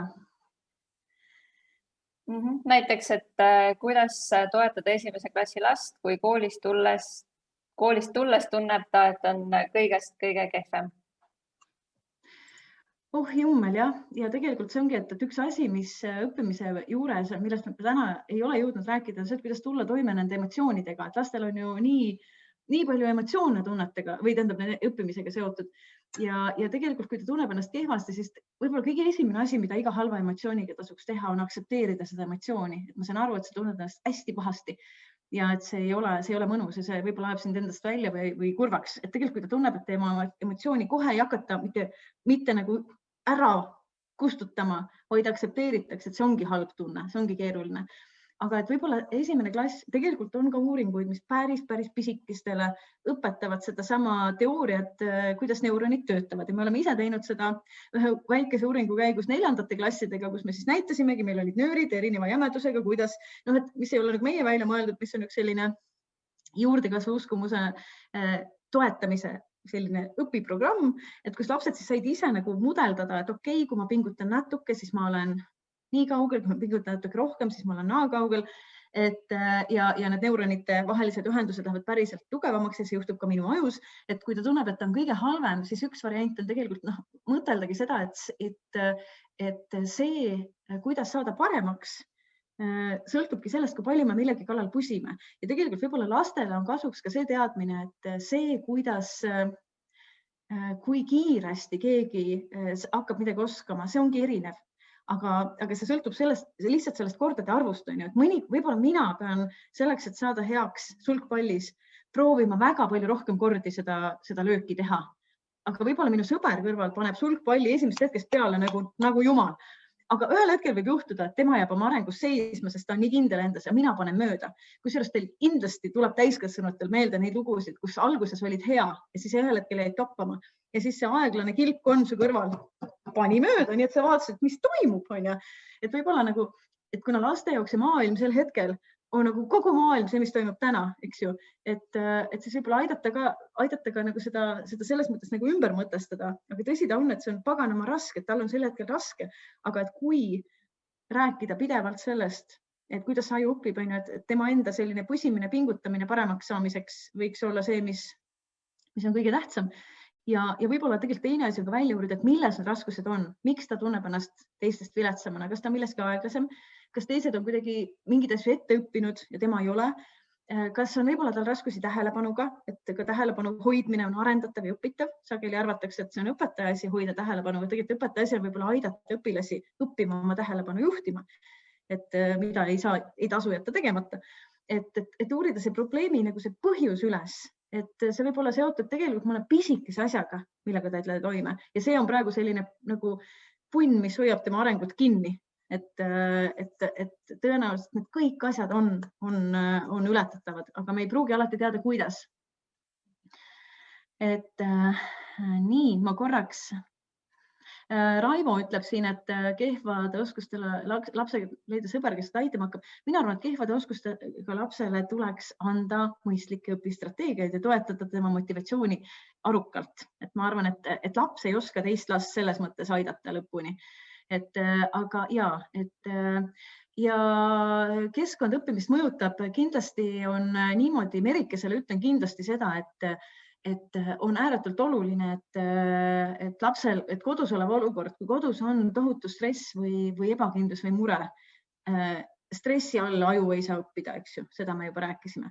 Et tal peaks olema ikkagi vähemalt natukenegi turvatunne, et kas siis see, et kui tal kodus on väga raske, siis õpetajal on kindlasti põhjust seda arvesse võtta, on ju, ja öeldagi, et kuule, kui seal on selline, kui sa oled nii mures, siis ma ei saa nõuda õppimist tegelikult. Enne peab saama sinu emotsionaalne olukord heaks, eks ju. Või kui sa tunned, et sa õpid täna aeglasemalt või vähem või osaled vähem, siis see on okei, aga püüa olla meiega, eks ju. Et ma olen sageli nagu arutanud õpetajatega, kes on mõne lapsega püsti hädas ja siis lõpuks tuleb välja, et jah, umbes, et see laps, et ta lahutab, vanemad lahutavad, ta ei tea, kus elada on ja tal on suured mured ja siis õpetaja tegeleb nagu õppimise küsimusega, saamata aru, et sa ei saagi sellega tegeleda praegu, see laps ei tunne ennast turvaliselt, ei saa õppida. Et enne peab tal olema turvaline elu ja siis ta saab õppima hakata. Mis puutub helidesse klassiruumis, siis see on selles mõttes meie täidesaatvate funktsioonide teema või prefrontaalkorteksi teema, et kui klassiruumis on palju segajaid või palju segavaid tegureid, siis tegelikult ka meie ei saa korraga pöörata tähelepanu õpitavale ja muudele stiimulitele, sest need muud stiimulid automaatselt võtavad meie tähelepanu endale. Seda teeb lapse aju seetõttu, et ta on inimene. Et ühesõnaga, et laps ei saa ignoreerida segavaid tegureid senikaua, kui tal on aju, et tema aju peab minema sellele segavale tegurile. Nii et kui segavad tegurid on, et siis õppimine on igal juhul raskendatud ja selle tähelepanu hoidmine lapsel on loomulikult raskem veel kui täiskasvanul. Et parem on alati muidugi see, kui neid tegureid siis nagu ei ole, aga kui nendeks teguriteks on teised lapsed, siis nende teiste laste elimineerimine või süüdistamine kindlasti ei aita. Et teised lapsed, kes ei suuda näiteks enda mingisuguseid hääli kontrollida või oma segamist kontrollida, peaksid omakorda õppima, kuidas sellega toime tulla, aga see ei tähenda seda, et neile lastele lihtsalt öeldakse, et ole korralik. Et see on eraldi loengu teema tegelikult.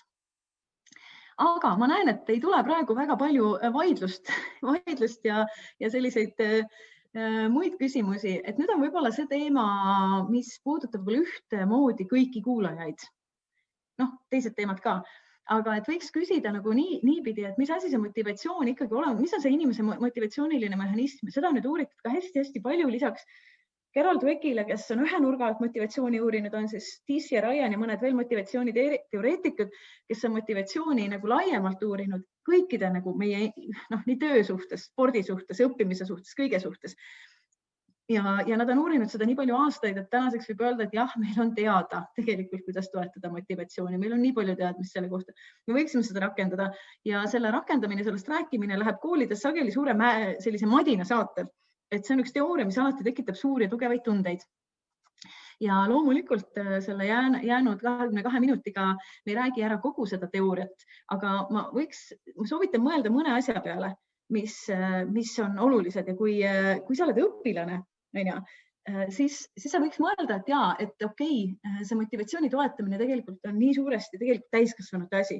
Ehk siis see, kas sina oled motiveeritud, seda õpilane saab natukene vähem kontrollida, kuigi õpetajad väga tahavad öelda, et nad ei ole motiveeritud, see on nende viga. Tegelikult ei ole. Motivatsioon sõltub keskkonnast. Motivatsioon sõltub nendest täiskasvanud inimestest, kes on lapse ümber. Ja kui sa oled juba natukene vanem, kui sa oled võib-olla keskkoolis või põhikooli lõpus, siis võib-olla see teooria aitab sind selles mõttes, et ma saan aru, et okei, isegi kui see keskkond on parajalt mitte toetav, siis on mingid asjad, mida ma saan ise teha, et oma motivatsiooni püsti hoida. Ja siin on teile taburet 3 jalaga ja motivatsioonist võiks mõelda nagu taburetist. Kui tabureti lõigata üks jalg ära, siis ta kukub ümber. Motivatsioonil on ka 3 alustuge. Ja seda on nüüd näidatud ja tõestatud nii paljudes kontekstides, nii paljudes valimites. Just nimelt nii, et on küsitud nende laste käest, õpilaste käest, üliõpilaste käest, töötajate käest. Mitte küsitud, mida see õpetaja teeb. On küsitud, et mis tunne sul on, kui sa suudad õppida nii, et sa oled motiveeritud. Ja põhimõtteliselt need 3 tabureti jalga mõnes mõttes hästi lihtsad, neid nimetatakse psühholoogilisest baasvajadusteks. Ja kõige olulisem neist on see tunne, et minust hoolitakse, et ma olen teistele oluline, et ma olen teistega seotud, et ma meeldin teistele. Mitte see, et kas mulle meeldib õpetaja, vaid see, et kas mina meeldin õpetajale. Kas õpetaja vaatab mu peale hea pilguga või ma olen mingi kaheline, kelle peale ta ei vaata hea pilguga. Ehk siis tegelikult, ja kui me nüüd mõtleme, et kui me manipuleerime kiituse ja hinnatega, ehk siis me seome lapse peas kokku, et ma olen hea, kui mul on 5. Ehk siis ma selle seotuse vajadus, mis on baasiline inimese ja mitte ainult inimese vajadus olla seotud teistega, sest muidu mu motivatsioon kukub, muidu ma lähen metsikult ärevaks või kurvaks ja ma ei saa õppida. Motivatsioon lülitub välja. Et kui ma nüüd seon selle seotuse tundega need hinded või selle väärtuse tunde inimesena, siis ma olen ikka paras põrsas küll, vabandust.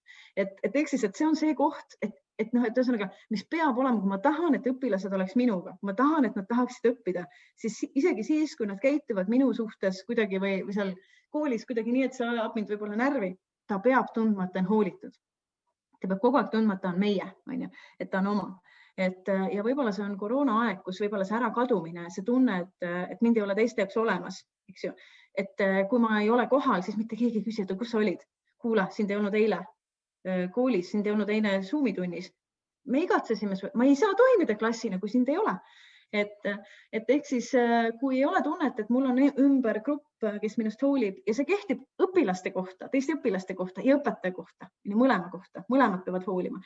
Et kui laps on kiusatud või tõrjutud oma klassis, siis ta ei saa õppida tegelikult parimal viisil, siis tal ei saa olla parimat motivatsiooni. Ehk siis see tähendab, et laste selline sotsiaalne toimetulek klassis on õppimise teema ka muu hulgas, see ei ole mingisugune pehme väärtus. Et ehk siis mingis mõttes on see tabureti jalg on soojus. Ja mul on vahel tunne, et Eestis on natukene inimestel soojuse puue, et me ei suuda olla nii soojad. Ehk siis seotus teistega. Ja teine tabureti jalg on see tunne, et ma saan hakkama, et ma pingutan, et ma küsin abi, et ma pusin, aga ma saan hakkama. Mõnikord öeldakse selle kohta eduelamus ja see ei ole eduelamus. Sellepärast, et eduelamus võib tulla ka siis, kui ma võib-olla ei pingutanudki. Aga tegelikult kompetentsustunne, mis see tabureti jalg on, tähendab seda, et ma pusisin, ma võtsin väljakutse vastu, ma pusisin ja siis tuli eduelamus. Eks ju? Ja lisaks see, et see kompetentsuse alla käib ka see, et ma saan aru, kuidas see maailm siin õieti toimib, mida mult oodatakse, mida mult tahetakse. Kui ma tahan saada siiani jõuda kuhugi välja, ma tean, mida ma tegema pean. Ma tean, kuidas sinna saada. Ehk siis, et mingis mõttes see tabureti jalg tähendab seda, et õpetaja on kättesaadav. Et tema nõudmised on selged, ma saan aru, mida õpetaja mult ootab ja me kokkulepped kehtivad. Eks ju? Et me lepime kokku. Õpetaja ütleb selgelt, kui talle miski ei meeldi. Ma tean, mis on tema reeglid ja ma tean, mis juhtub, kui mina neid eiran. Eks ju? See tähendab, et maailm on selge ja ennustatav. Et see ei ole kontrollimine, vaid see on struktuuri pakkumine. Ja mis on põnev, mida sageli teata, mida sageli aetakse segamini. Arvatakse, et motivatsiooni puhul on oluline nagu kuidagi lihtsalt huvi äratada. Tegelikult huvi on kompetentsuse tagajärg. Ja kui te natuke järgi mõtlete oma elude üle, siis tegelikult enamasti ei ole huvitatud mingist asjast need lapsed, kes on ebakompetentsed. Et kui ma saan kogu aeg matemaatikas kahtesid, siis vaimu ma tunnen, et kui põnev on matemaatika, jälle 2 nii põnev. Või et ma saan pidevalt negatiivset tagasisidet selle kohta, siis mul ei ole tunnet, et see on nii põnev. Huvi tekib kompetentsuse pinnale ja seda on paljud uuringud näidanud. Ja mõnikord ütlevad õpetajad, et nad ei ole huvitatud, võiks küsida, halloo, äkki nad ei ole kompetentsed, et kas me saame nad oskama õpetada, et nad oskaks seda asja ja nad oskaks seda mõnuga. Ja mõnikord on isegi niimoodi, et nagu me nägime selles maailma targim rahva saates ka, nägime õpilasi, kes õppisid teatud viisidel, kus nad ütlesid, jah, nad saavad hakkama, aga neil on ikkagi see aine vastik.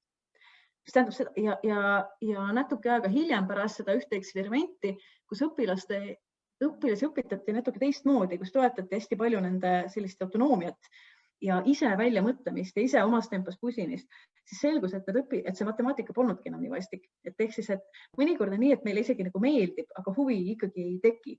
Et siin on mõned aspektid veel olulised. Ja võib-olla kõige olulisem tabureti jalg, millest on mõnikord seda on kõige lihtsam rikkuda. Me saame aru sellest seotusest ja me saame aru sellest kompetentsusest, aga me kipume ignoreerima seda kolmandat, mis on autonoomia vajadus. Ehk siis, et see tunne õppija sees, mis ütleb, et jah, ma saan aru, miks ma seda teen. Miks see mulle vajalik on, miks see minu perspektiivist vajalik on. See ei tähenda seda, et õpetaja eesmärgistab tunni lähtuvalt iseendast, vaid see, et aitab õpilase endal aru saada, okei, aga miks me seda teeme, miks see tähtis on. Õpilased sageli küsivad, miks seda vaja, miks seda tarvis on, miks me seda õpime. Ja see on väga õige küsimus, see on väga mõistlik, see on see koht, kus õpilane tegelikult tahab tagasi saada nagu seda põhjust, miks me siin oleme. Ta tahab ennast juhtida, sest ta saab aru, et kui ma tean, miks ma seda õpin, on mul väga palju lihtsam ennast õppima suunata. Ja sageli see autonoomia toetamine on asi, mis esimesena visatakse nagu üle parda, kui meil on kiirustav õppekava läbimine või kiirustav õppimine. Ja üks asi, mis selgelt tapab autonoomiat, on tegelikult lastevaheline võrdlus, selline kontrollivus, see, et me hinnete alusel hakkame neid järjestama, et me kogu aeg nii-öelda karistame neid, kui nad ei tee piisava kiirusega, piisavalt häid hindeid ei saa. Ehk siis autonoomia vastand ongi selline kontrolliv süsteem ja kontrollime me tegelikult, meie kontroll täna ongi suuresti selline hinnetepõhine. Ja ma ei ütle, et hinded läheb ära võtta, lihtsalt see, kuidas me hindeid paneme, kui sageli neid pannakse, et neid pannakse õppimise keskel, õpiprotsessi ajal, sel ajal, kui inimene alles omandab ja koperdab, et võib-olla sel ajal ei ole vaja hindeid panna. Aga muu hulgas see tähendab ka seda, et mind huvitab õpilase vaatenurk igas aspektis, et kui õpilane on harjunud rääkima, mis teda huvitab ja harjunud mõtlema, et miks iga asi on tema jaoks vajalik. Sest kui ta mõtleb, miks mingisugune asja õppimine on tema jaoks vajalik, siis ta järelikult ka mõtleb, kes ta selline on. Ja kui ta on otsustanud, et see on tema jaoks vajalik, siis ta on võtnud selle ülesande eest vastutuse. Sellepärast, et kui see ülesanne on vajalik ainult õpetaja arvates, siis on õpetaja see, kes vastutab selle ülesande lahendamise tulemuse eest muidugi. Et see on ju ilmselge. Aga et huvitaval kombel, kui me näeme elus maailmas ringi kõndimas noori, kes tulevad keskkoolisse, tegelikult ei tea, kes nad on, mis nad tahavad, miks nad midagi õpivad või kas nad üldse peaksid õppima. Ja see on suuresti selle tulemus, et nende autonoomia on jäetud nende isiksus on jäetud tähelepanuta. Nende jaoks on see, mida nad teevad, jäetud mõtestamata, neid on sunnitud saama lihtsalt häid hindeid. Ära küsi, miks seda vaja on, tulevikus on vaja, meil pole aega sellest rääkida, lihtsalt oluline seda häid hindeid. Ja siis õpilased harjuvad olema ikkagi need selles mõttes käsutäitjad ja me ei taha tegelikult ühiskonda käsutäitjad. Me tahame ühiskonda neid, kes suudaksid probleemi lahendada ja mõtelda.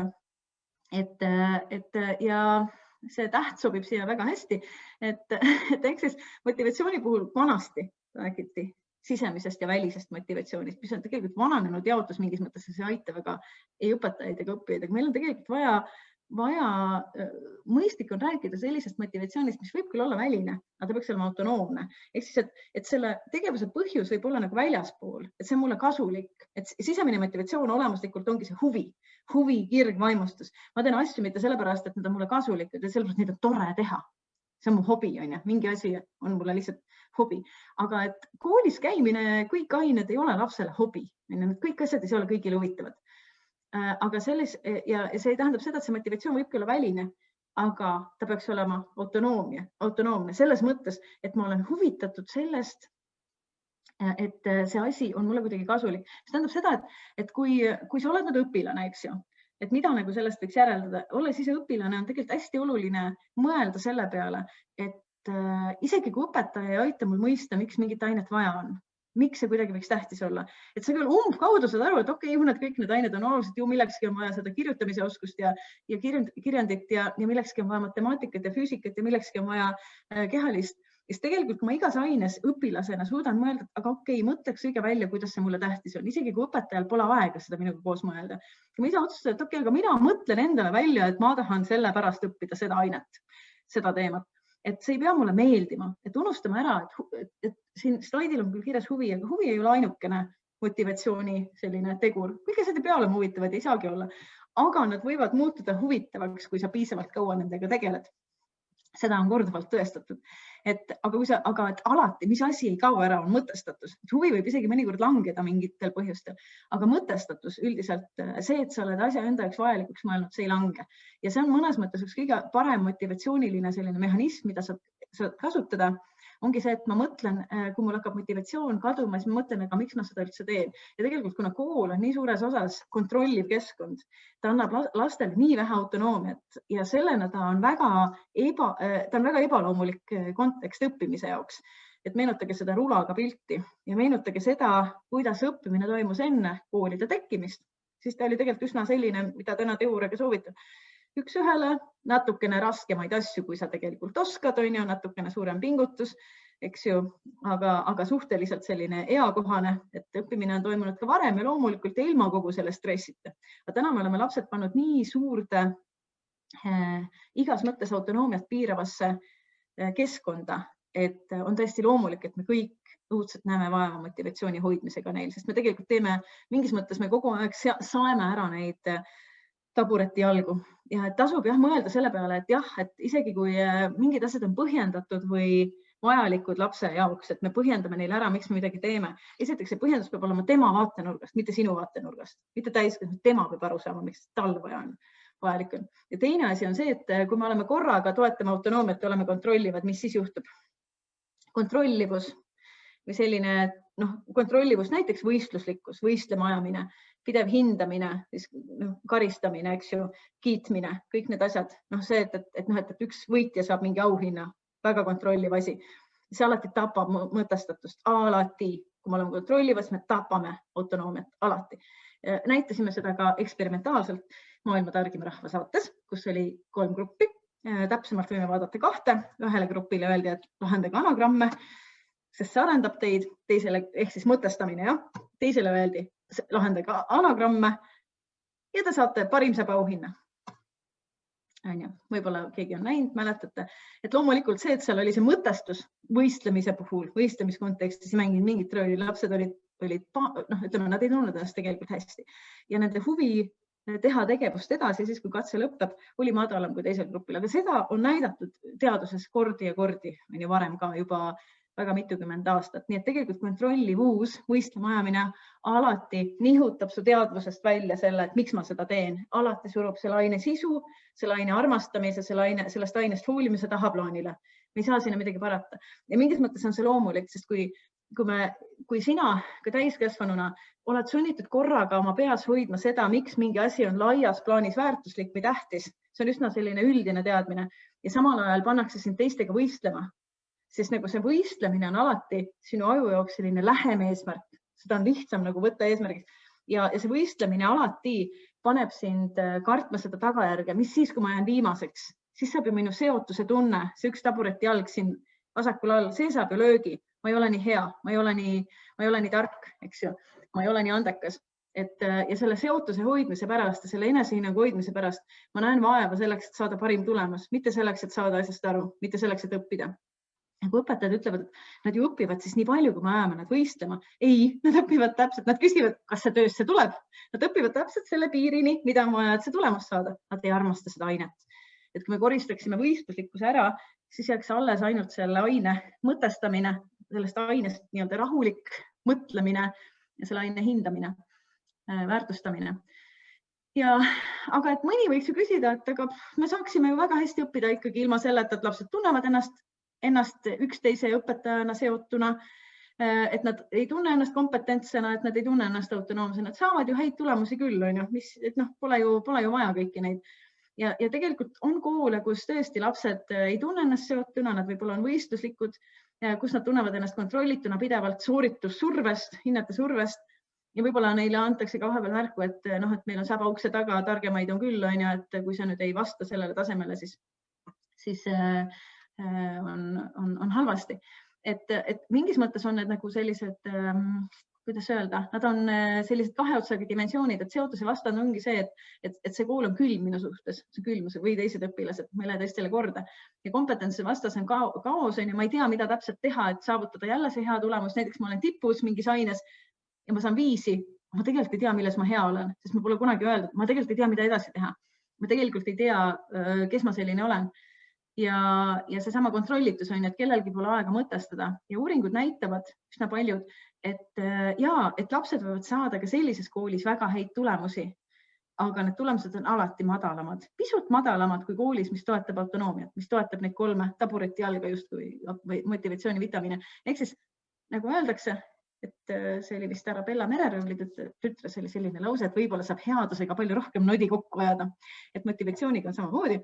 Et nende baasvajaduste toetamisega saab palju rohkem häid tulemusi saada, aga seejuures on lapsed vaimselt tervemad, ehk siis neil ei ole nii palju ärevust ja muid meeleelu häireid. Nad tunnevad ennast õnnelikumalt. Jälle üks teema, mille peale Eestis võiks väga hoolega mõtelda.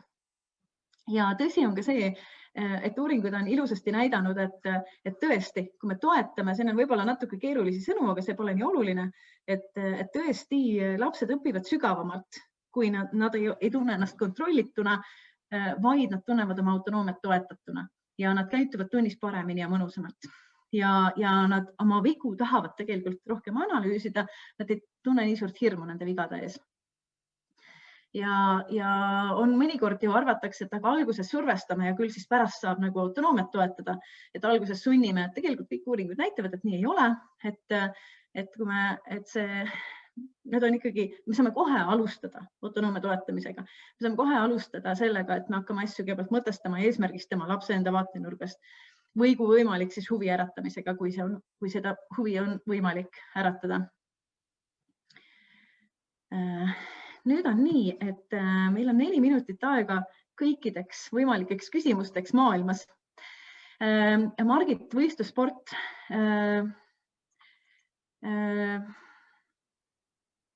Ma tegelikult ei tea, mille jaoks võistlussport on vajalik, mille jaoks peale selle, et mingid inimesed saavad teleka ees seda vaadata. Mina tegelikult ei ole nii kindel, et nad ilmselt arenevad kiiresti ja samas ma ei ole kindel, et nad tunnevad ennast lõpuni hästi. Ja selles mõttes õppimiskeskkond, nende õppimist toetab kindlasti see, kui nad ei võistle selle õppimise ajal. Et võistlusspordi puhul on kindlasti ka hästi palju olukordi, kus nad harjutavad ja selle ajal ei võistle. Et kui me ajame nad võistlema, siis selle võistlemise ajal nad kindlasti ei õpi eriti hästi, sest võistlemise ajal ei saa õppida. Võistlemise ajal saab sooritada seda, mida sa oled juba varem õppinud. Ja siin ongi see küsimus, et kas nad arenevad kiiremini ja ei tunne ennast halvasti, kas see on tegelikult nii? Kas võib olla väga palju lapsi, kes tegelikult tunnevad ennast seal halvasti, kes tõrjutakse sealt eemale ja kui see on ala, kus harrastajate gruppi ei olegi, siis tegelikult võib-olla selles harrastajate grupis ei pööratagi arengule väga palju tähelepanu. Ja slaidid tulevad teile ka. Ja. Nii, aga kas on veel küsimusi, mida äkki keegi tahab? Kas Liis tahab midagi küsida? Kas keegi tahab häälega küsida? Mulle väga meeldib Iirise mõte, et me teeme seda, sest õppekava nõuab, mis on klassikaline nagu pseudopõhjendus. Ja mina arvan, et kui õpetaja ei tea, oma ala spetsialist ei tea, miks mingit asja õppida, siis tuleks õppekavast võib-olla välja jätta või küsida siis aineliidult, et kuule, kas keegi teab, miks seda õpitakse? Aineliit ütleb, ei, me ei tea, pole õrna aimugi. Let's skip it, viskame selle välja. Aga samas me ei tasu ju unustada ka seda, et kõik õpitu tegelikult on tulevase teadmise kas vundament või ressurss. Et mõnikord on nii, et seda konkreetset asja pole vaja iseeneses, aga see on vundament selleks, et mõista midagi, mis on natukene keerulisem. Mis on juba ka mõnes mõttes hea põhjendus. Ja ma olen ka nõus sellega, et võib-olla on meil mahtu ka liiga palju, mitte ainete mõttes, aga selles mõttes, et võib-olla see, mida nõuab õppekava õpiväljundite mõttes ja see, mida sisaldab õpik, ei ole päris sama asi. Ja survestamine, Anna-Liisa, survestamine on kui hane selga vesi. Tegelikult Anna-Liisa võttis õudselt olulise asja nüüd kokku. Ei ole, survestamine töötab ja see töötab pagana hästi, lihtsalt väga vales suunas. Et teadlased kasutavad täna juba ka sellist metafoori, et meil on olemas kvaliteetmotivatsioon ja rämpsmotivatsioon. et see motivatsioon, mille me saavutame 3 baasvajaduse pärssimisega, on justkui see on rämps motivatsioon. Ehk siis, kui me survestame ja sunnime, siis inimesed hakkavad kohe tegema. Niipea, kui sa paned kellelegi püstoli otsa ette ja nõuad midagi, ta kohe teeb, mis sa tahad. Aga niipea, kui sa võtad püstoli ära, ta ei tee enam. Et sisuliselt see survestamine on väga kiire viis inimeste motiveerimiseks ja see on väga ebakvaliteetne viis inimeste motiveerimiseks. Sellepärast sellega saad sa sageli viha või tülgastuse selle aine suhtes. Ta teeb täpselt nii kaua, kui sa survestad, mis tähendab seda, et sa pead kogu aeg survestama, mis ei ole kuluefektiivne. Autonoomne motivatsioon on palju kuluefektiivsem. Sa lähed klassist välja ja nad õpivad edasi, sest põhjus õppimiseks on nende sees, mitte selles surves. Ja sellepärast ongi kontroll nii tohutult populaarne, et see töötab. See lihtsalt toob kaasa viletsamad õpitulemused, suure põlguse sageli mingite ainete vastu ja viletsama vaimse tervise. See on nagu rämps toit, nagu rämps motivatsioon. Autonoomne motivatsioon on nagu kvaliteetne toit, võib-olla kohe ei maitse nii hästi ja tuleb natuke harjuda sellega kõikidel osapooltel, aga pikas perspektiivis toob see kaasa paremad õpitulemused, tervema psüühika ja suurema huvi nende ainete endi vastu. Et seega ja Marit tegelikult on niimoodi, et kui me maskide kandmist survestame, siis nad kannavad neid maske siis, kui jälgitakse, nagu kiiruskaamera, eks. Ja kui meil on kiire olukord, kui meil maja põleb, me peamegi mõnikord survestama. Kui laps jookseb sõiduteele, sa ei hakka tema autonoomiat toetama ja arutama, et kas ikka tasub joosta, muidugi sa tõmbad ta tagasi. Maskide olukord on võib-olla natukene see, et selles olukorras meil ongi võib-olla seda survet vaja tõsta, aga eesmärk ei ole ju panna inimesi maske armastama. Me tahame inimesi panna ju aineid armastama ja kooli ja õppimist ja targaks saamist armastama. Ja seal ei ole vaja survestada. Maskide puhul tegelikult on ka ajutine meede ja kui me sellisel juhul tõesti kasutame mõnikord kontrollivamaid võtteid, siis meil ei jää muud üle, sest me ei suuda neid autonoomselt motiveerida. Kui meil oleks palju aega ja kui kõik inimesed oleksid ära õppinud võib-olla reaalained väga-väga hästi, siis nad võtaksid selle maski ise vastu, kannaksid maski ja tunneksid ennast seejuures hästi, nagu näiteks mina. Ja tegelikult ja Marit, ma olen sinuga nõus, et tegelikult me peame muutma süsteemi ja ma arvan, et süsteemid on inimeste tehtud ja nad on tehtud vanade teadmiste pinnalt, mis meil kunagi olid, täna me teeme uusi asju. Ma arvan, et me võiksimegi süsteemi mitmes mõttes muuta. Ma arvan, et see on hea lähtekoht, kust edasi minna. Katrin, küsimus, kuidas lugu motivatsiooniga distantsõppel? Tegelikult kõik need samad asjad kehtivad ka distantsil ja üks kõige olulisemaid asju distantsõppel on minu arust ikkagi jätkuvalt selle suhte hoidmine, selle seotuse hoidmine õpilastega ja võib-olla sinna panustame, et juhul kui lapsed, kui sa oled seotud nendega, nemad sinuga, nad usaldavad sulle ka siis, kui nad on rohkem hädas. Et tegelikult olemuslikult ei ole mingit vahet, kas me suhtleme läbi ekraani või me oleme klassiruumis ja mõnikord isegi, et seal ekraanil me näeme nende nägusid lähedalt ja klassiruumis on osad ju seal kaugel. Mõnes mõttes võib-olla me saame isegi lähema kontakti nendega, aga tegelikult usaldust ehitama hakata alles siis, kui asjad on halvasti, on natuke hilja. Usalduse seotus peaks olema olemas kogu aeg, et toime tulla olukordadega, mis on üle piirilised, mis ületavad meie sellist nii-öelda toimetulekut, eks ju. Just Ann, täpselt see punished by reward, sellest ma tegelikult ju mingis mõttes selle Carol Dwecki osa juures ju rääkisingi. Kiitus ja karistus mõjuvad täpselt samamoodi. Piits ja präänik on täpselt sama halvad, nad on täpselt sama kontrollivad. Kiitus on väga sageli emotsionaalse kontrolli võte, et see, kuidas tunnustada, aga võib-olla ei peaks tunnustama. Minule meeldiks siuke kolmik, nagu et märkamine. Ma panin tähele, kui ägeda asja sa siin tegid näiteks. Ma panin tähele, kuidas sa mõtlesid, ma panin tähele, kuidas sa suutsid seal koosolekul väga hea ettepaneku teha. Märkamine, võib-olla isegi imetlemine. Mulle hullult meeldib, kuidas sa mõtled, et me võiksime imetleda ja võib-olla me võiksime tänada. Äkki need 3 asja. Tegelikult inimesed ei taha kiitust, nad tahavad tunnet, et nad on olemas, nad tahavad seotust. Kui ettevõtted selle asemel valida oma kuu ja aasta ja päeva töötajaid, teeksid ühisüritusi, kus kõik tunneksid ennast seotuna ja need, kes ei olnud see kuu töötaja, kõik tunneksid ennast kompetentsena, sest näiteks nad tahavad õppivad midagi koos ja kõik tunnevad, et nende vaatepunkt on arvesse võetud, kõik tunnevad ennast autonoomsena, et nad on olulised. Siis see ongi tunnustus. Kinkekotis mingisuguse vidina andmine on odav tunnustusena. Selline tunnustus on nii odav. Sekretär läheb ja ostab mingi vidina, eks ju. Ja siis on nagu justkui on töötajad ära tunnustatud. Et see ei nõua erilist pingutust, aga tegelikult meil on vaja ka nii koolis kui kui koolis, kui organisatsioonis, kui muudes organisatsioonides hoida neid 3 kõigil kogu aeg, sest see on ju taburet, on ju. Et me ei peagi küsima, kuidas tunnustada, vaid võib-olla kas tunnustada, et nad peavad tundma, et nad on vajalikud, nende arvamust võetakse arvesse ja et nad oskavad oma tööd teha. Nüüd on aeg läbi.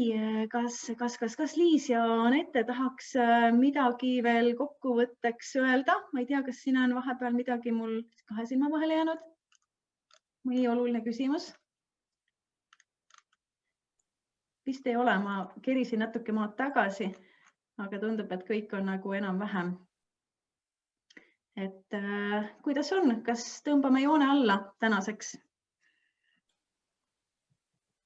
Ma usun küll, et tõmbame joone alla juhul, kui kellelgi pole vahepeal küsimusi tekkinud. Mina igatahes sain väga palju motivatsiooni ja mõtteid ka isikliku lapse kasvatamise mõttes. Okei, väga tore. Väga tore ja aitäh kõigile. Ja ma saan aru, et Liis, et te korraldate teise ka. Mul on juba tunne, et nii vaja on seda strateegiate osa ka, et kohe on vaja strateegia juttu siia otsa, et sest kui laps hakkab nüüd õppima, sest ta on motiveeritud, ta teab, et ta saab muutuda, aga ta õpib vale strateegiaga, eks ju. Et siis on jälle see, et aga ei tule ju, aga et alati on olemas need strateegiad, mida kasutada. Nii, kuulge, aga aitäh teile kõigile ja plaksutame kõik üksteisele ja lähme näiteks õue nüüd, hoides distantsi. Just, aga aitäh sulle, Grete. Aitäh kõigile ja nägemist. Nägemist. Nägemist.